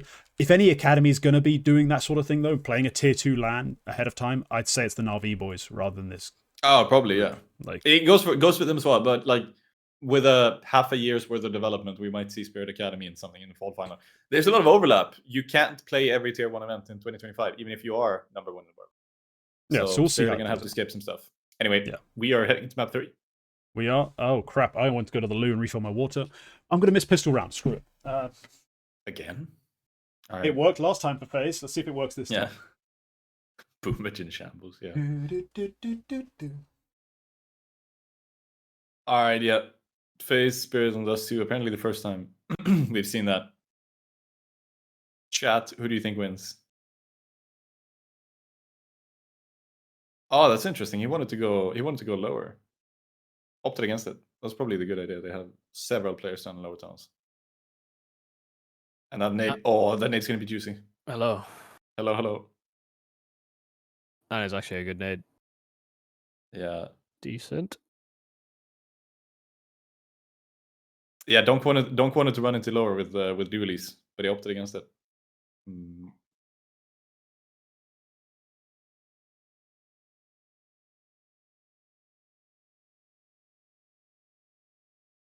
A good lean by Donk. It's all on Magics. Does he get shot on the side of that or not? Oh. Well, he cleared it. Oh, what alright, fuck? Yeah, Magic's fell back. Yeah. Alright. No notes. Donk's, like, that may look stupid, right? Like him jumping while he's fighting, but he is so annoying to like play against. Like his fighting movement is so good. Like even doing that, like he gets a minor edge in that he has way more bullets than his opponent. Like the spread is favorable, and they're gonna start pre-aiming for like him to be crouched on the fucking ledge, and he's just not. Yeah. What a rat. I think he didn't mean to jump on purpose, I think. Yeah. I But think he yeah. meant to jump. I think he either mantles or he doesn't. Yeah, that's the thing that everybody's been saying about Donk like all year is that he looks like he's really bad at the game, but like he is also extremely good at the game. Like Oh. Okay, what the fuck? yeah, vintage Kerrigan back to Carrigan's built like that. the op days. Yeah, No, but maybe, that's what. Yeah, maybe he did mean to mantle and he just missed it. That is also that could also have happened, but it doesn't really matter. But like that's what people say with people have said with Donk is like, oh, it looks like it's a literal silver playing the game, but then he has extremely cracked aim, and it just kind of it's obviously on purpose. Like he does these things yeah. where like Holy he'll shit. just run around, he'll do like the crouch walking spraying thing, and it's like, yeah, it's on purpose. It just looks really goofy. Magic saw shoulder there, yeah. Yeah, he saw the shadow. Reinforcements is coming. Nice. Donk Nope. stole his kills. Actually, Donk. kind of poor form. Eco 101, like just let them MP9 farm. Let him die for those kills as well. Crap, I did all of that just to forget my water. Fuck's sake.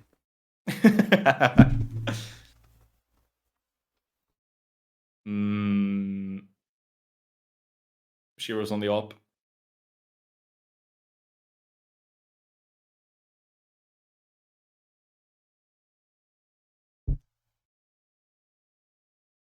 Bruh, I've been up since 7:30, basically to do this.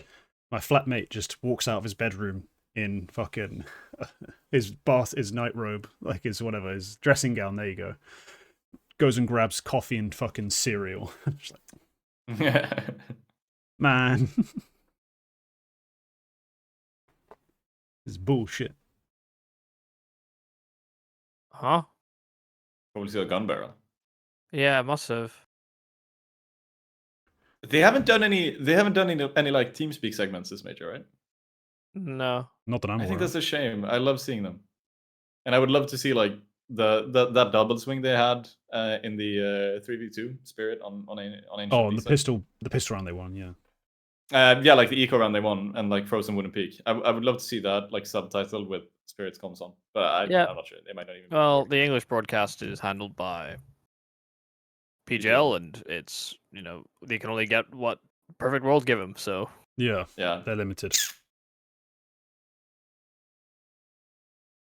I'm sure if they hassled them enough, they'd do it, but it's just, whether or not they're willing to shake a few. Oh, come on, Shiro. Shake a few nests to get the bees out. Yeah. Oh, gun barrel, nice. It like they do have the English casters in the arena, right? Because I think I saw ahead of the major, I saw that it was going to be like the first major ever where they didn't have English podcasts in the arena. But then I saw Scrawny in the arena. Well, then they're in the arena. I don't know what to tell you. No, I don't know, but like maybe he was at home and it just looked like the arena. I didn't know. No. I mean, they're at the arena. The audio is not in the arena. No. Oh, the audio is not. All right, yeah, fair. The in-arena audio is Chinese. Yeah.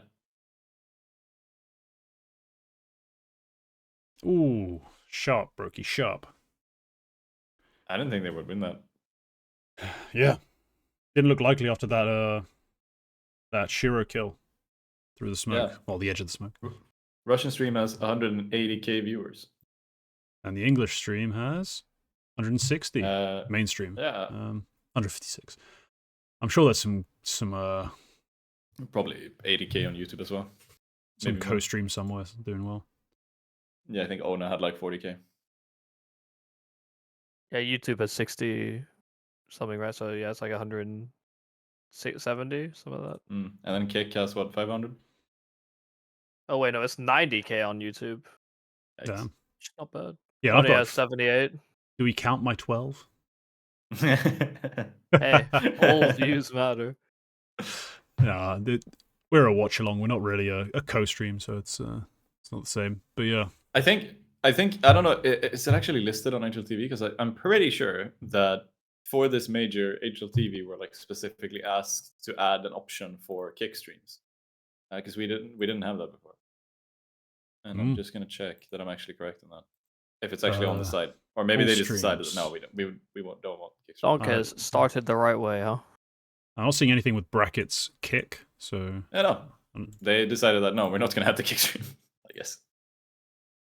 I see at the very bottom there is a kick stream. It's Isaac brackets kick. Oh. Oh yeah, with 0 views. Yeah. Yeah. Anyway, back to the round. Yeah. Don't got a double kill. Push top mid. Just own them. Oh, need smoke. Yeah, always the question with FaZe: who's going to do that? And they've kind of been Rops, but this is not normally. And this map seems to be back on form in terms of his level. Oh, good trade for Magix. Yeah. If Rain gets the second there, it'd be an incredible shot, but not so crisp.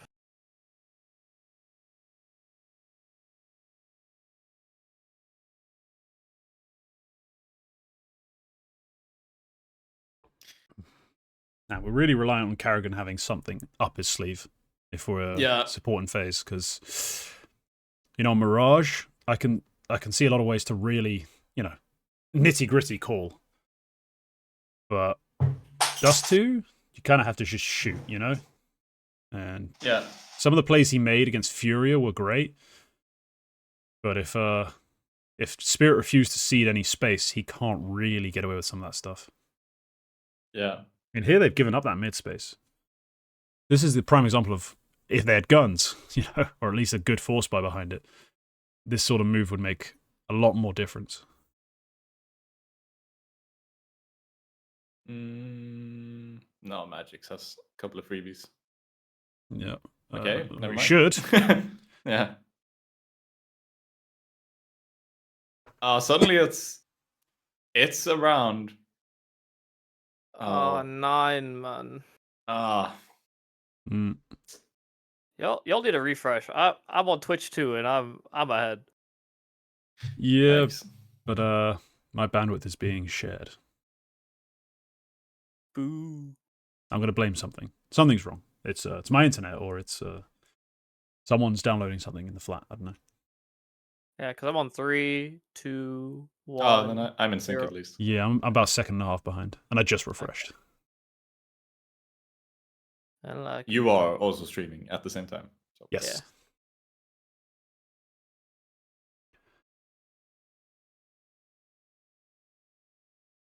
Man, this episode's going to take so long to upload. It's going to take a while. This is going to be evening release. Oh, anyone who's not watching it live is missing out anyway. Yeah. They had the opportunity. They've seen the announcement. This is the best part about Dust 2 is that all the rounds build exactly the same. I truly love how thoroughly uninteresting it is tactically. I agree. Yeah. Can't we just have cash? The start of the round, fun. The end of the round, fun. The middle, really fucking bad. Fucking dog shit, yeah. Oh, Donk. Yeah. Damn. Speaking of the end of the round. Yeah, can we just... I know that Ancient basically is cash, but can we have cash as well? Train as well would be cool. Would cash be that much more fun? Yes. Yes. Objectively, yes. There's so much more than goes on in the mid-round. Would also agree, yeah. Compared to Dust 2. In the mid-round, yeah, true. Now that they got rid of that fucking mid-window. Yeah, that mid-window was kind of dumb. It didn't break the map for me, but it just made it a bit worse in a way it didn't need to be, Yeah. Unfortunately... Oh my god, what the fuck? Oh. No. Oh. Yeah, it's a Galil. It's a Galil. He tried. Unfortunately, I don't think they'll ever bring cash back. Because probably I don't think FM Pwn wants to give ownership away to Valve for it. Yeah. No. Cobble would be more fun than Dust 2 just because it's Cobble. It's a shit show, but it's a fun shit show. And also as a player, it's more fun. But no, I'm not saying Cobble's a better competitive map than Dust 2 necessarily. Certainly less boring, anyway, though. So. Yeah, but is Train going to come in for Vertigo or something? People say that. Yeah, that's Train is bad. Damn, and they're should sweaty. not come in.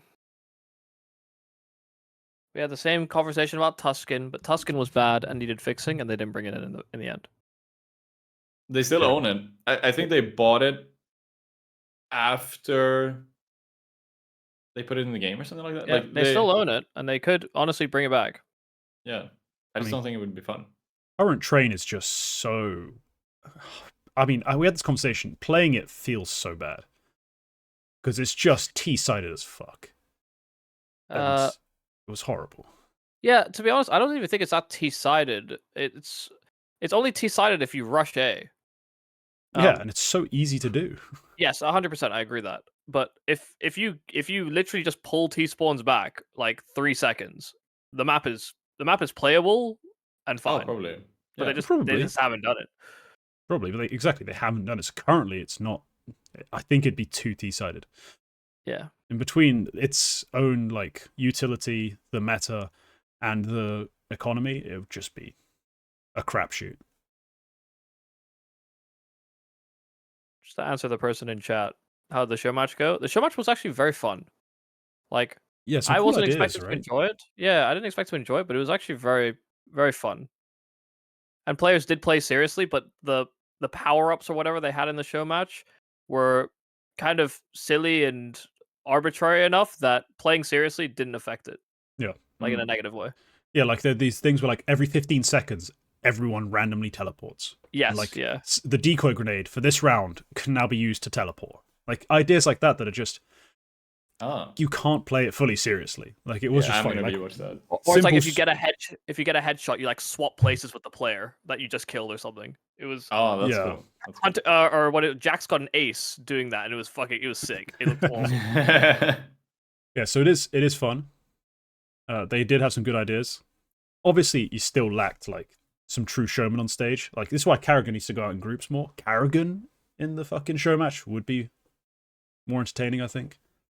Because Simple's just trying to kill people. Like, yeah, he's not a fun guy. Like what? Why did we wheel out Yatoro from Dota to play the show matches? Is what I don't understand. Yeah, he was just like, I don't know, bro. He's that guy. Like, I don't watch any fucking Dota. So I was like, this guy won the international. I'm like, yeah, 2-time TI winner, bro. I don't know who he is. Go away. To steal a joke from Fi, the caster on Twitter, career best finish for Joe as well, P1. Damn. Well, it's never going to happen in Formula 1, is it? So. No, he doesn't have a seat. Yeah. He has been considered too shit and is leaving the sport. But wasn't he driving the worst car? Yeah, he was. And I thought it was fine. I thought it was pretty good. But yeah. Apparently was not. He had a lot of money. He had like backing from like, I think his family was like, it's weird. Like if in Formula 1, everybody's always coming from money, obviously. So everybody talks about their family.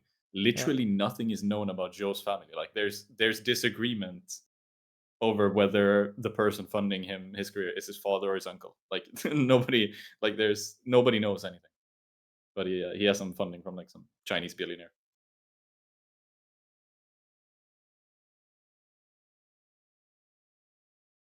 Damn, big trades. Rops finally gets a kill. It may not be Jova. So it felt pretty over for a while there, 6-1. But if FaZe can bring it back to 6-6. They have no util. Yeah, this is round. Yeah. Yeah. It's all on tunnels fight, and if they don't get one immediately, they save. Oh, leg shot. Yep. Oh my god. Oh my god. Or it's just donk. Or it's just donk. 2 kids as well. It's just fucking donk. Holy shit. It's fucking donk. Dude. Raw. What the fuck? Oh. How?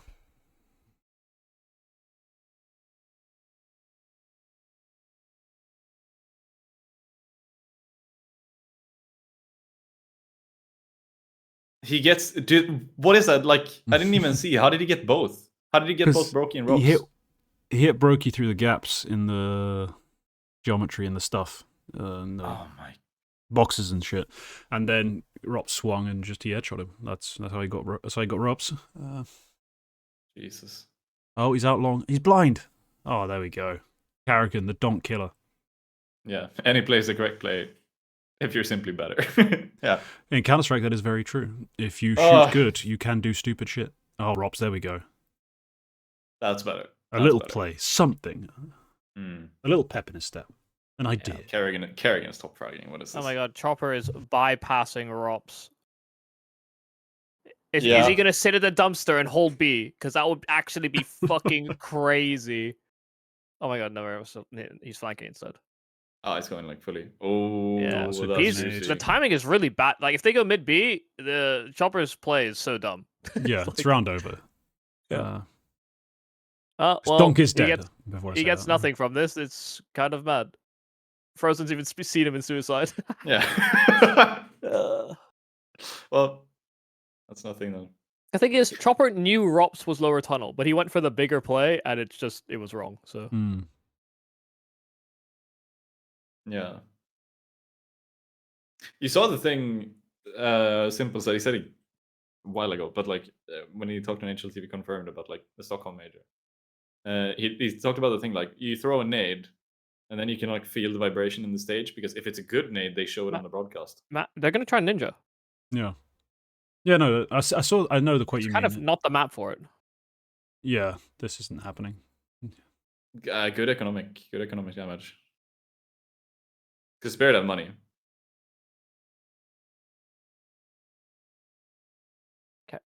Carrigan, are you okay, brother? Yeah, you're supposed to live there. I think he lives with like 5 more HP or something. Yeah, he actually, I think he lives if he just puts himself further In to the the other- right, so that he's behind in the the other box, corner. so that Yeah. there's Mm. more obstacles between. Hello, he Obstacles was don't matter. planted. Yes, they do. No, they don't. Not for the bomb. The man. bomb radius is a fixed But- radius. But I think he would have been more distant. Yeah, I think it was like I It's don't fixed think damage that's- radius. Is that true? I'm Yep. fairly certain it's like walls interfere with bomb damage. Nope. They've never mattered. I don't think it does. This Grenades do. was a very in-depth 3-clicks fit video that I watched, Really? explaining Oh, everything right, about yeah. how the bombs work, and yeah, also turning away doesn't do anything, just in case. Used to. Oh no, yeah. It actually I knew did that used to, but not anymore. But it is kind of bullshit. You do live in that corner. Like I think if he has 5 more HP, I think he lives. But which is kind of bullshit because you can literally watch the bomb go off. I swear you only took minus 60 when you're in that Mm. corner.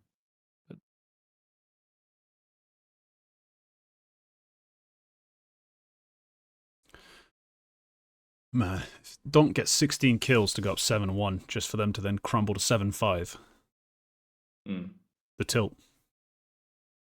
The broken spirit. It's another FaZe major. Kerrigan is still top fragging though, even after winning that round. Oh my god, the Oh, flash that's- actually didn't make it. That's actually a terrible, Inhuman terrible reaction. flash. It was like 2 pixels off being perfect. It was- Terrible flash. Awful flash. Yeah. Never throw it again. Oh, nice flank. Yeah, But they have B. They have B still. they don't know they have B. They're about to find out. Oh, that's And now you huge. do. Now you do. Zontix thought he went through the smoke on him. Oh my No, god. no, they're calling What? off. They've got the read wrong. They've got the read entirely wrong. They're out calling themselves. Oh my god, Magics. What the fuck? Just out called themselves. Oi, oi, oi.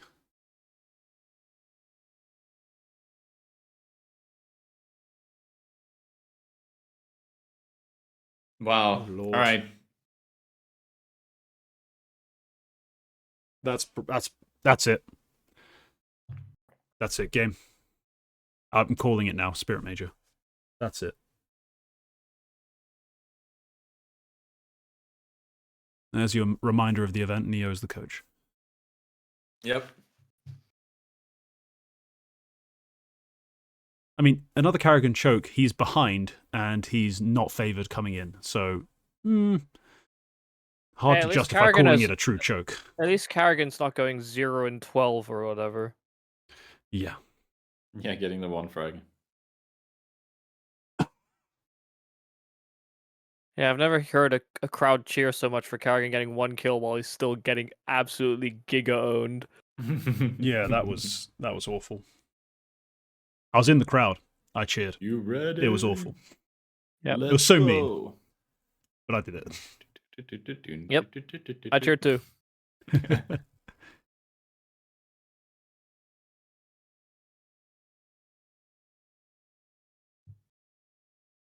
I mean, they've got short space, but this isn't the first time they've received this sort of leeway to take short. It's just the last time they did, they just got plucked off. Yeah, and last round they overcalled themselves because they thought Donk was on B when he was actually on A. This time, he is on. Actually, they don't know that though. They never actually went into B side. Yeah.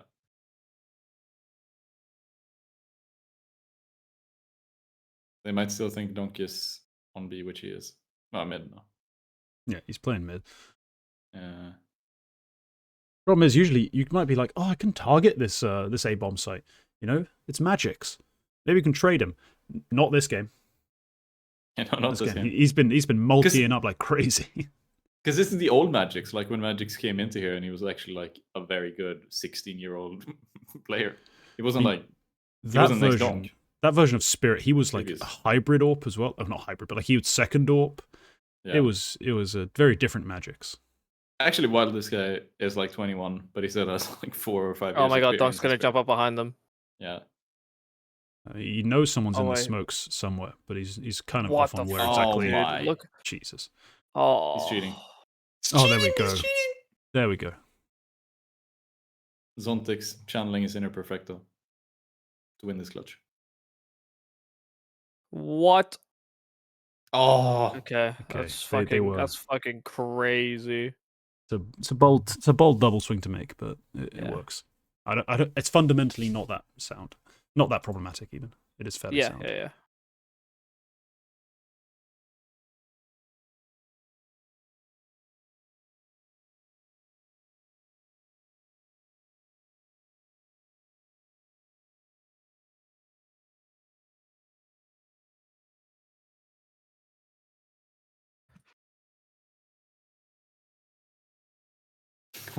What are these reward costs? 2k to ask a question? Oh my god, yeah. Well, 2k channel points, that's nothing. Yeah, 2k channel points to ask a question. 7k for a flex. Yeah, this is the old stream stuff, isn't it? Like this is 90k to join the nobility. Yeah, to become a VIP, yeah. 6.9k for a profile sign. Jesus. Yeah. Surely Thug Legend can get a free profile sign. I'm pretty sure Thug Legend has one. Fuck.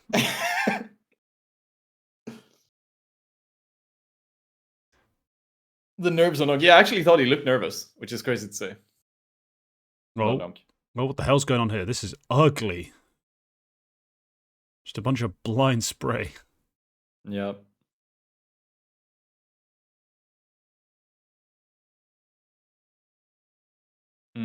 Double push into tunnels. But they might just take mid to be control. Yeah, that flashbang just threw off all the MP9 sprays. Like, they kind of had no idea where he was. As soon as they got flashed, completely lost track. And then the smoke popped up as well.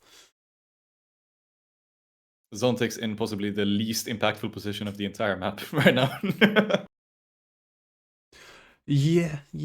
I mean, he has no info. Nobody's gonna challenge him. Yeah, I was looking. And he has an MP9. Could he even get info? No, not really. Could he get a frag? No, he's an MP9. He's not gonna spam it from T-spawn. Oh, frozen. There we go. Oh, that rain lurk's also not that productive, but it's good to secure. We want. More Donk highlights coming right up. Yep, but he's carrying. Ah, no, he's gonna get fucked by this. Oh, yeah, he's 1 HP. Ninja, I think there doesn't exist a profile on Steam that is at least 3 years old that is slur-free. In terms of the comments, at least on it, because I've been called all manner of things by random people, and I leave them there as usually as like a badge of honor. Like, you called me a slur and a cheater. That's a badge of honor. Like, oh, that's a nice salvage for FaZe, I think. Yeah. What, 8-4 half? Yeah, it could have been way worse. It looked like it was going to be way worse. It could have been 10-2. Yeah. But I'm okay with 8-4. 8-4 they can still make it happen. Oh my god, I hate Twitch for getting all these ads. Why Why must I endure the 17th Marvel Rivals ad I've had in a row? Because I saw you're definitely somebody going to download it say- now. You're gonna play Marvel Rivals now. Come on. I'm Somebody called already Marvel- going to stop advertising it to me. I think one of the Overwatch developers called Marvel Rivals a blatant Overwatch clone. I thought that was funny, considering. Team Considering Fortress it's Overwatch. 2. And considering Overwatch is a Team Fortress 2 clone. Well, It was at the time, at least. yeah. Well, it has ultis and shit. Team Fortress does not. Yeah, it's Mm, an ability shooter, really, more than Yeah. a class shooter, which is what TF2 was. I just remember They when stole some Overwatch game released. modes. They stole a lot of Yeah. game mode ideas, Yeah, but they stole the fundamentals. Yeah. Yeah. I remember when it was released as well. It was like that. Also, everybody talked about is it. It there was as a much TF2 TF2 hentai? That's the real question. They were There revolutionaries is, there in terms is. of hentai material. Yeah, Overwatch yeah. is on top of the world. Right? Yeah. That's great Yeah. to them. Like, they knew their market. It's because the engineer isn't dummy thick. Oh, have you seen Vampiro? No, and I don't think I want to. There's you because it's a source game. You can chat. Don't clip that. Chat, Since clip it's a whatever source you want. game- Since it's a source game, you can have like custom skins and everything, and there's like female models of every single class, which you can just download off of Game Banana. I think it probably the female pyro model was probably the most downloaded custom model of Game Banana at the time. League of Legends, I don't know the first thing about League of Legends. I've played one game of League of Legends because at the time, a long time ago, someone asked me to play, and I was like, I'll play one fucking game, fine. I played it and then uninstalled it. I was like, this is terrible. Why would anyone do this to themselves? Just didn't get it. Oh, Rain, you used to be good on pistols. Rob's getting one was better than nothing there. I mean, you got a two-man B set up. You need to do better than What, 2-2. Brokey? What is Denied this? bomb. Yeah, denied bomb, Yeah, but they're still down a man. This is still fucked. He also puts Kerrigan in 1-on-2. He needed to kill Zontix here. Now it's unwinnable. Yep.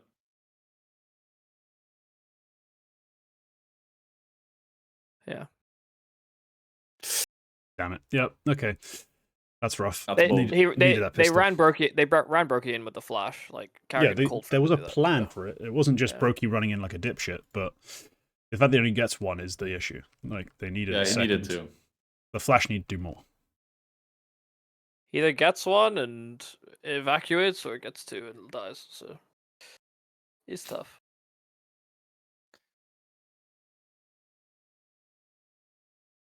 Realistically, the only player who didn't do his job, Frozen.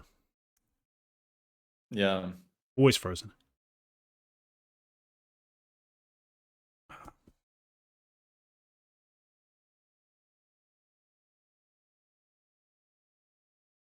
Oh, he's hitting the steps. This is a full eco. If Spirit Yeah, loses but this- like, you find the right fight if you push top mid with pistols. You can make something out of that. But yeah, straight eco, nah. 22 and 6 for Donk. I think he's a major MVP. he's major MVP. I think he's number one. I'll have that debate with myself before I lock into it. But yeah,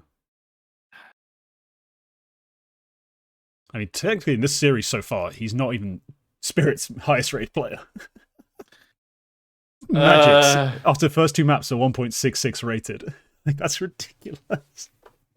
Such an overperformance. Donk Eco Cobra to number one and major MVP. Let's go.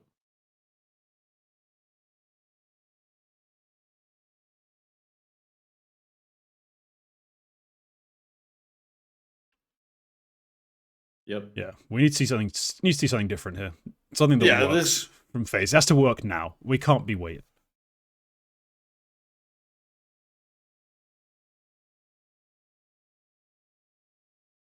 And so far, I'm seeing a very standard setup, and not a lot to inspire me. So it feels over.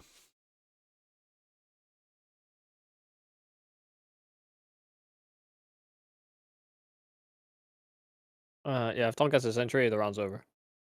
Thug, Launders has never been French. I don't know what you're talking about. Plus rep for Kingt for not being colonialist. You mad? You mad? I just mean Canada was France, is what it means. Oh, Canada doesn't count. Yeah. Those aren't. No, don't count.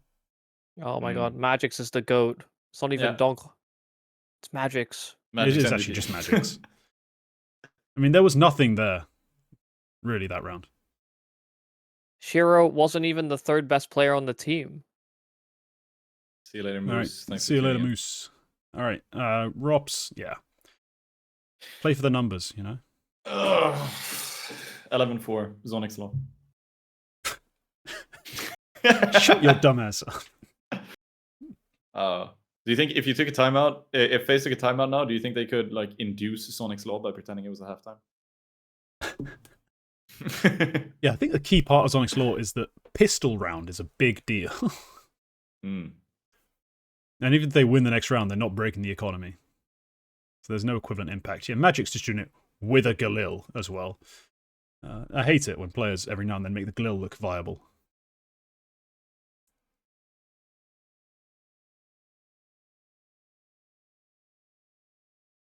No, there was the timeout. They are trying to induce Sonic's Law. Excellent. See, Kerrigan and me, we think alike. Yeah, I'm pretty sure it might even be a spirit timeout. Let's be real. Yeah, just guys, remember, woosa, get the mental right. The Halley. Kumbaya. Yeah, kumbaya, etc. Kumbayaski.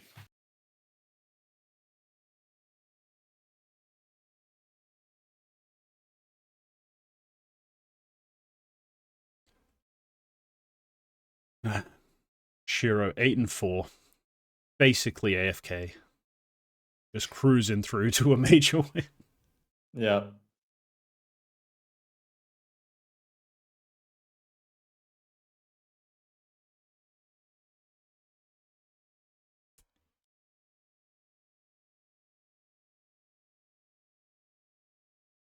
Who's on short now? Nobody. No one's on short. They're clearing out long. They've got that control, but if they push too far, Magix gets a free kill. But I think they're just going to rotate off, leave a player there, and try to hold this site take, but this looks dire. This is not going to be pretty.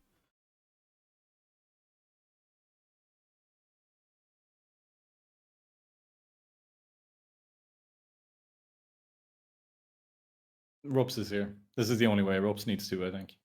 Yep. Oh, Robs needs fucking all of them. He needs like 2 and good damage onto the others. Nice, Rob. Oh, there we go. Still need that damage. Support flash. Broky's alive. Broky's alive. Yeah. No, not even a support flash. Just a flash. But here's the 30-second rotate. It's just full abandon A, and they're just and they're still on B. Flash play. Close range with pistols. There's the flash. Nice. Oh, rain in the back as well. This is it. Yep, they've got a round. They've got a round. What a round. What a round. Oh, this will be the craziest 1v4 Magix has ever seen.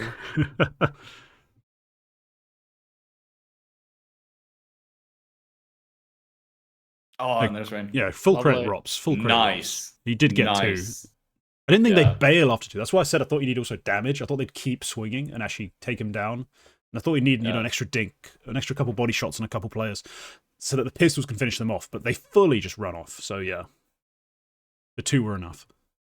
We need a super team with Nico, Magix, Zontix, and Zonic coach. No, not Zonic coach. They should... Zontix, no. Sonic, yes. Sonic and Zonic, that would be better. Oh, yeah. Yeah, the actual Sonic, yeah. Actual Sonic.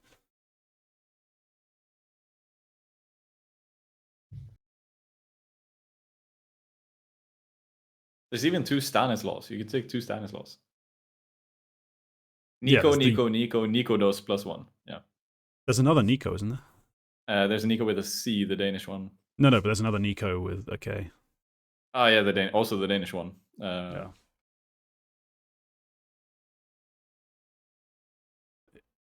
Oh, there's a Swedish one as well.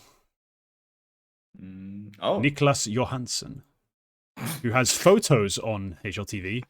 I'm assuming he's a 1.6 player. yeah, this is some old LAN. Yeah, he's got a Lemon Dogs jersey on. True Very Swedish old 1.6 Wolf. player.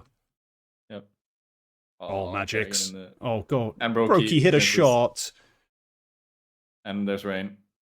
Dear Brokey. And Frozen tries the same angle. What the fuck? God, my stomach just rumbled for 5 seconds. Is this a save for overtime? What the fuck? Oh, God. Magic's just too powerful. His aura. Just shattering their spirit.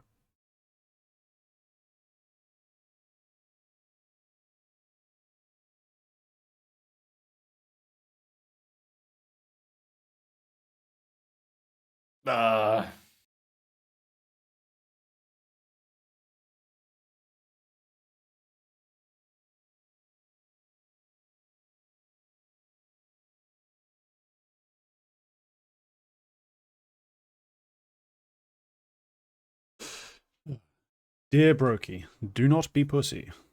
I believe the letter went. Now we need that to be do not miss. Please. Just hit the damn shots. I can't believe Shiro's getting carried to a major win. I can, because that's how I see him winning a major, to be honest. It's getting carried there by Donk, and it's happening. Yeah. Looking forward to this trophy lift. I can't believe Donk has had a life year, and it's his first year. It's his first year. Man.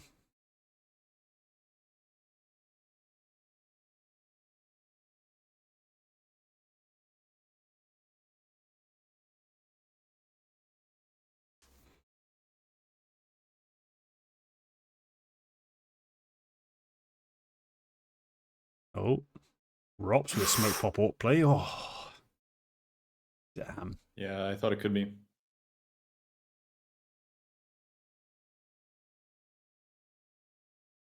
I mean, just when we wanted Rops to make a play, he buys the save gun and then gets wrecked. Oh my god.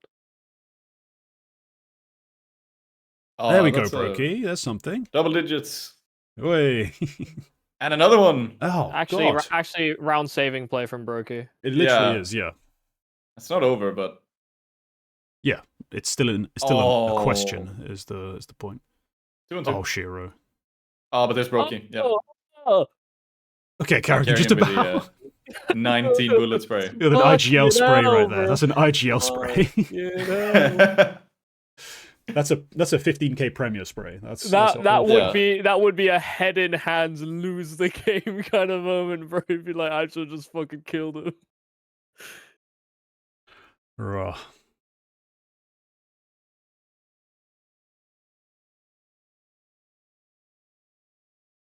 Fourth major grand final. That's equal to Guardian, I think. Except Guardian lost all of them.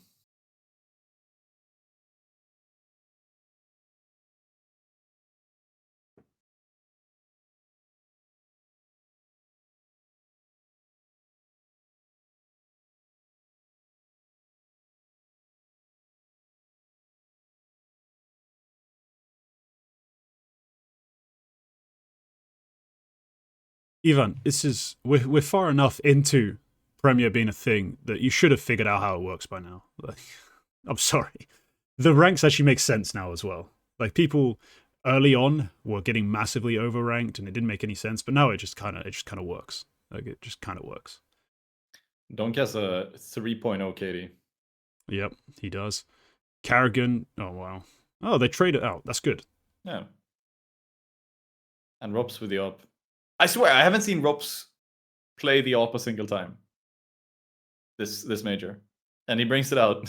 No, he has played literally when they need it. He has played it. He's not played it very well. Yeah, he has, yeah. Oh. Especially when they play Dust 2, he likes pulling it out. Oh, don't lose to Zontix and Chopper. You're gonna lose to anybody. It's not this combo. That would be bad.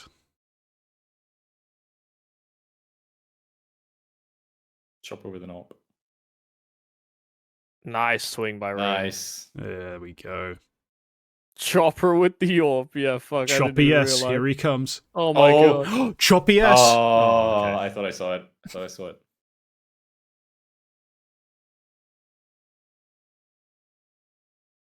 I was really believing in Choppy S. I was really believing in Choppy S.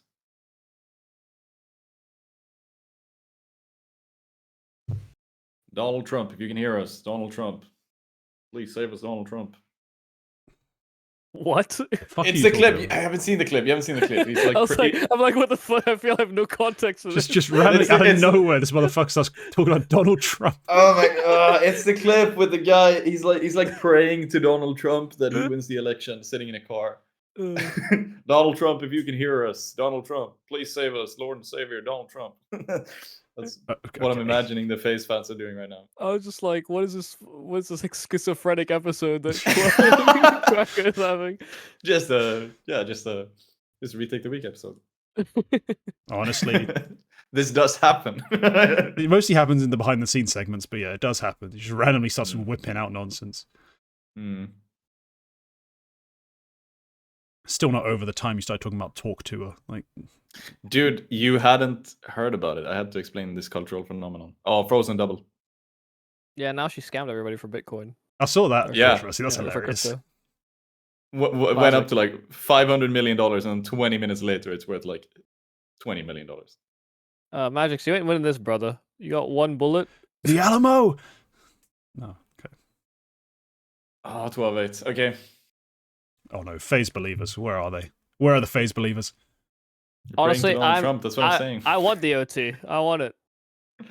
I don't even believe in FaZe. I just want the OT because I want Spirit to look like they're shitting themselves, and then for them to get over it. Yeah, guys, why are we watching this crappy game? Or could we be watching the clever VS Season 3 finals between Hype World and EC Banger going on in Latvia right now? Like, what did you just say? There's a Latvian LAN going on in Riga. Oh my god. I just saw the HLTV Banger match pages, and I was like, what the fuck? Esports Club Banger. There's also another LAN happening in Uzbekistan. What the fuck? Yeah, it's that time of year. Yeah. When you get all the... Oh yeah. 1xbet frag. Yeah. I'd actually have at least one name I recognize here. Two, actually. That's the biggest LAN ever. Yeah. Yeah, they have N0 versus Defizer. This is the showdown of the Far East. Yeah, they have Deco at home. His name is Daco. We don't know. But Rops Ops. Oh, there we go. Rops Ops a lot. There we go, Rops. Nice. Spirit are crumbling. They are falling apart. Yeah. No money. The problem is, because they're such an explosive, they've got an explosive player like Donk, it may not matter. Like, yeah. All it takes is 1-1 fight, and suddenly that she can get real awkward real fast. Yeah, if we see the ultimate FaZe magic, as in they bring this to overtime, I'm going to be so done. That's redemption for Boston. Well, if they win it, yes. Yeah. I'd already be annoyed if they just made overtime. Yeah.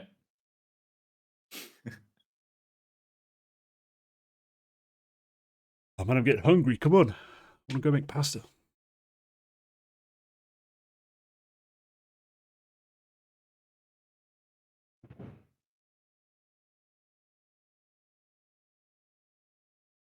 Wait, not. Like, I've got the, if you've ever watched a stream on Twitch on your mobile, they started, I don't know when they started this, but banner ads are just a thing on there. Like, weirdly. Yeah. They have it on PC as well.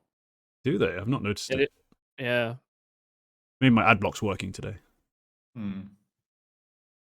Magic saves the AK, instantly drops it to Donk even if he has no money.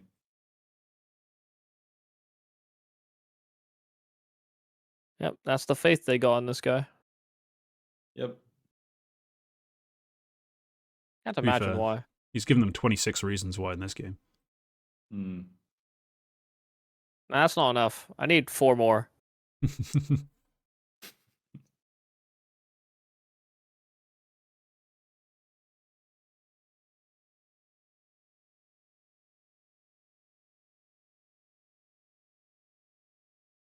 Is Chopper just gonna run around and hope Donk kills? Yep, he's gonna jump That CT. sounds like the plan, yeah.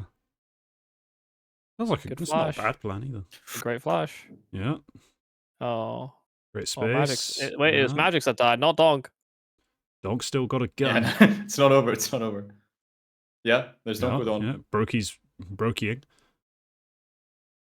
Oh, Oh, my no. god, it's Oh, really not Oh over. no. I forgot the best P250 player in the world is still alive. Yeah, but Rob's the best opera on FaZe is still alive. Hero is just gonna try and play timings to CT. Oh my god, they double swing it. They Dude, got they're Oh, Echo Christ. both. now FaZe are shitting themselves, bro. They're like, fuck, it's still Donk. It's still Donk. It's still Donk. He's only got 7 I'm so bullets. Come scared. on. Like Rain didn't even keep running towards Gandalf. No. Oh my god, okay. No way Shiro wins this. 4 HP, come on. Oh, Rain is the best. Oh! Rain is the best. best He player killed in the both of world. them. He killed both of them. What are we?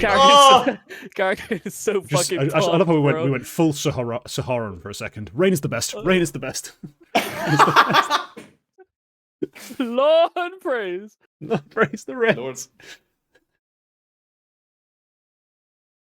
Yeah, I bless the rains down in Shanghai doesn't quite flow, but No. Chopper, please drop that AK to Magix. I mean, to be fair, he did get that sick triple with a Galil before. Ooh. Ooh! That's brazen to double peek That's up like mid of the a- Orps. That's a little mini Fnatic. They put 2 ops up.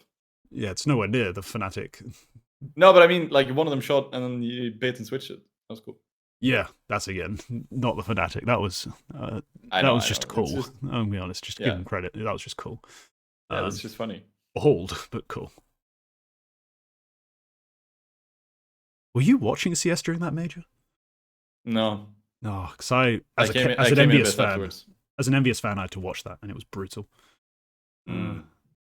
No, I came in shortly after that because that would have been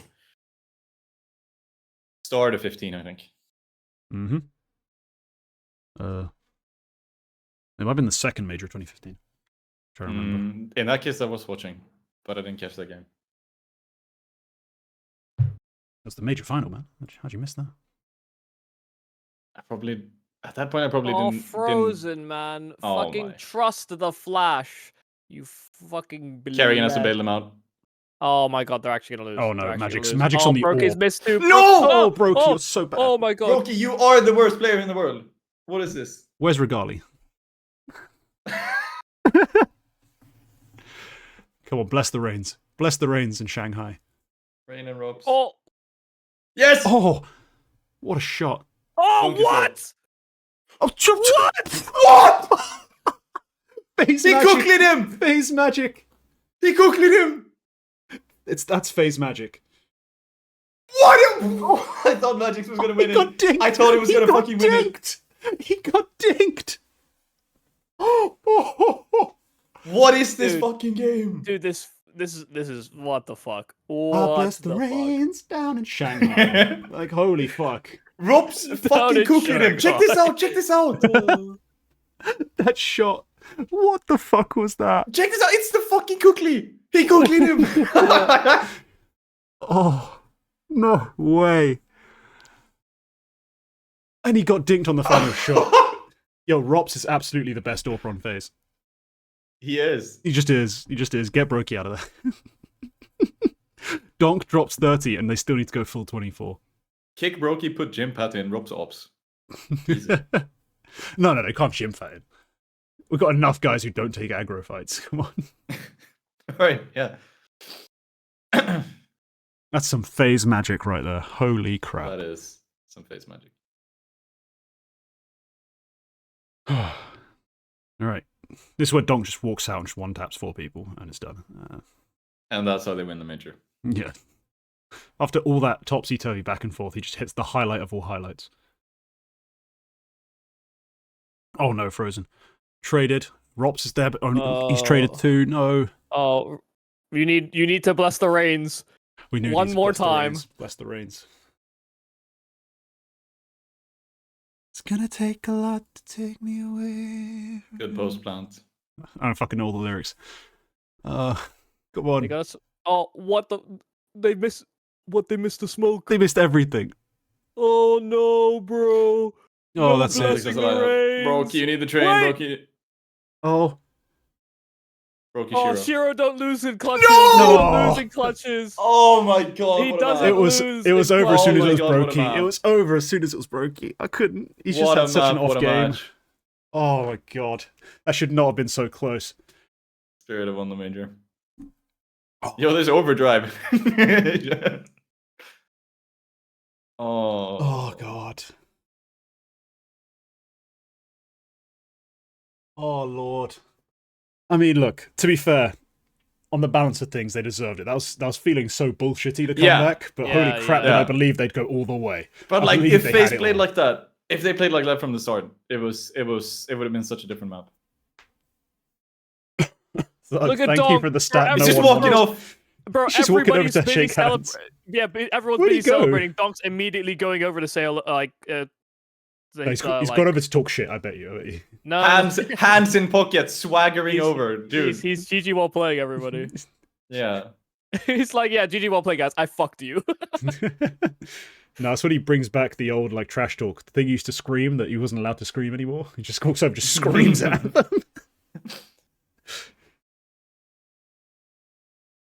Damn, that's crazy. Donk was 8 when Nico played his first major.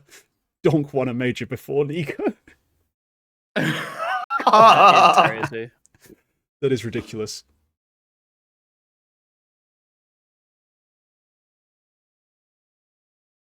Oh. Lord, what a game.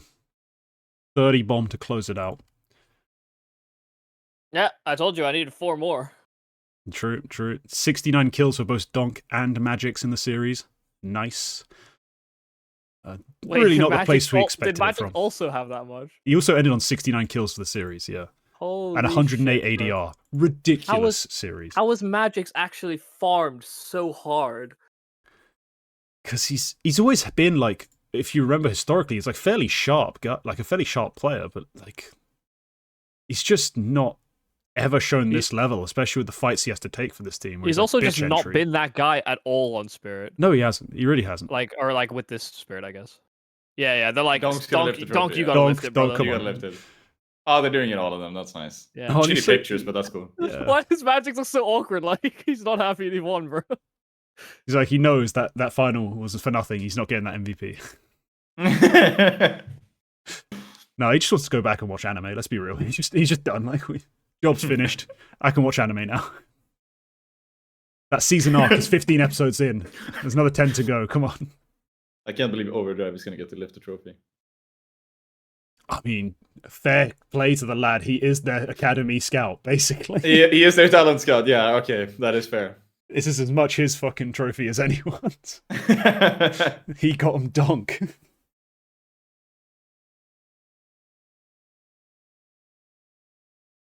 Oh, man. What a game. And alright, I think we're going to wrap up the stream now because I need to upload this and then I also need to eat. And I wish I could stick around to yap on with the boys, but I'm gonna call it there. Thank you all for tuning in. Thank you, Quack, for agreeing to this marathon. Thank you, Yumi, for coming along and helping us through the maps themselves because we had a lot to talk about. And it helped to have a third voice there. No But all right, yeah. That wraps up the YouTube video as well. So yeah, we'll see you in the next one. Like if you want to see more, sub for more, all that stuff. Bye.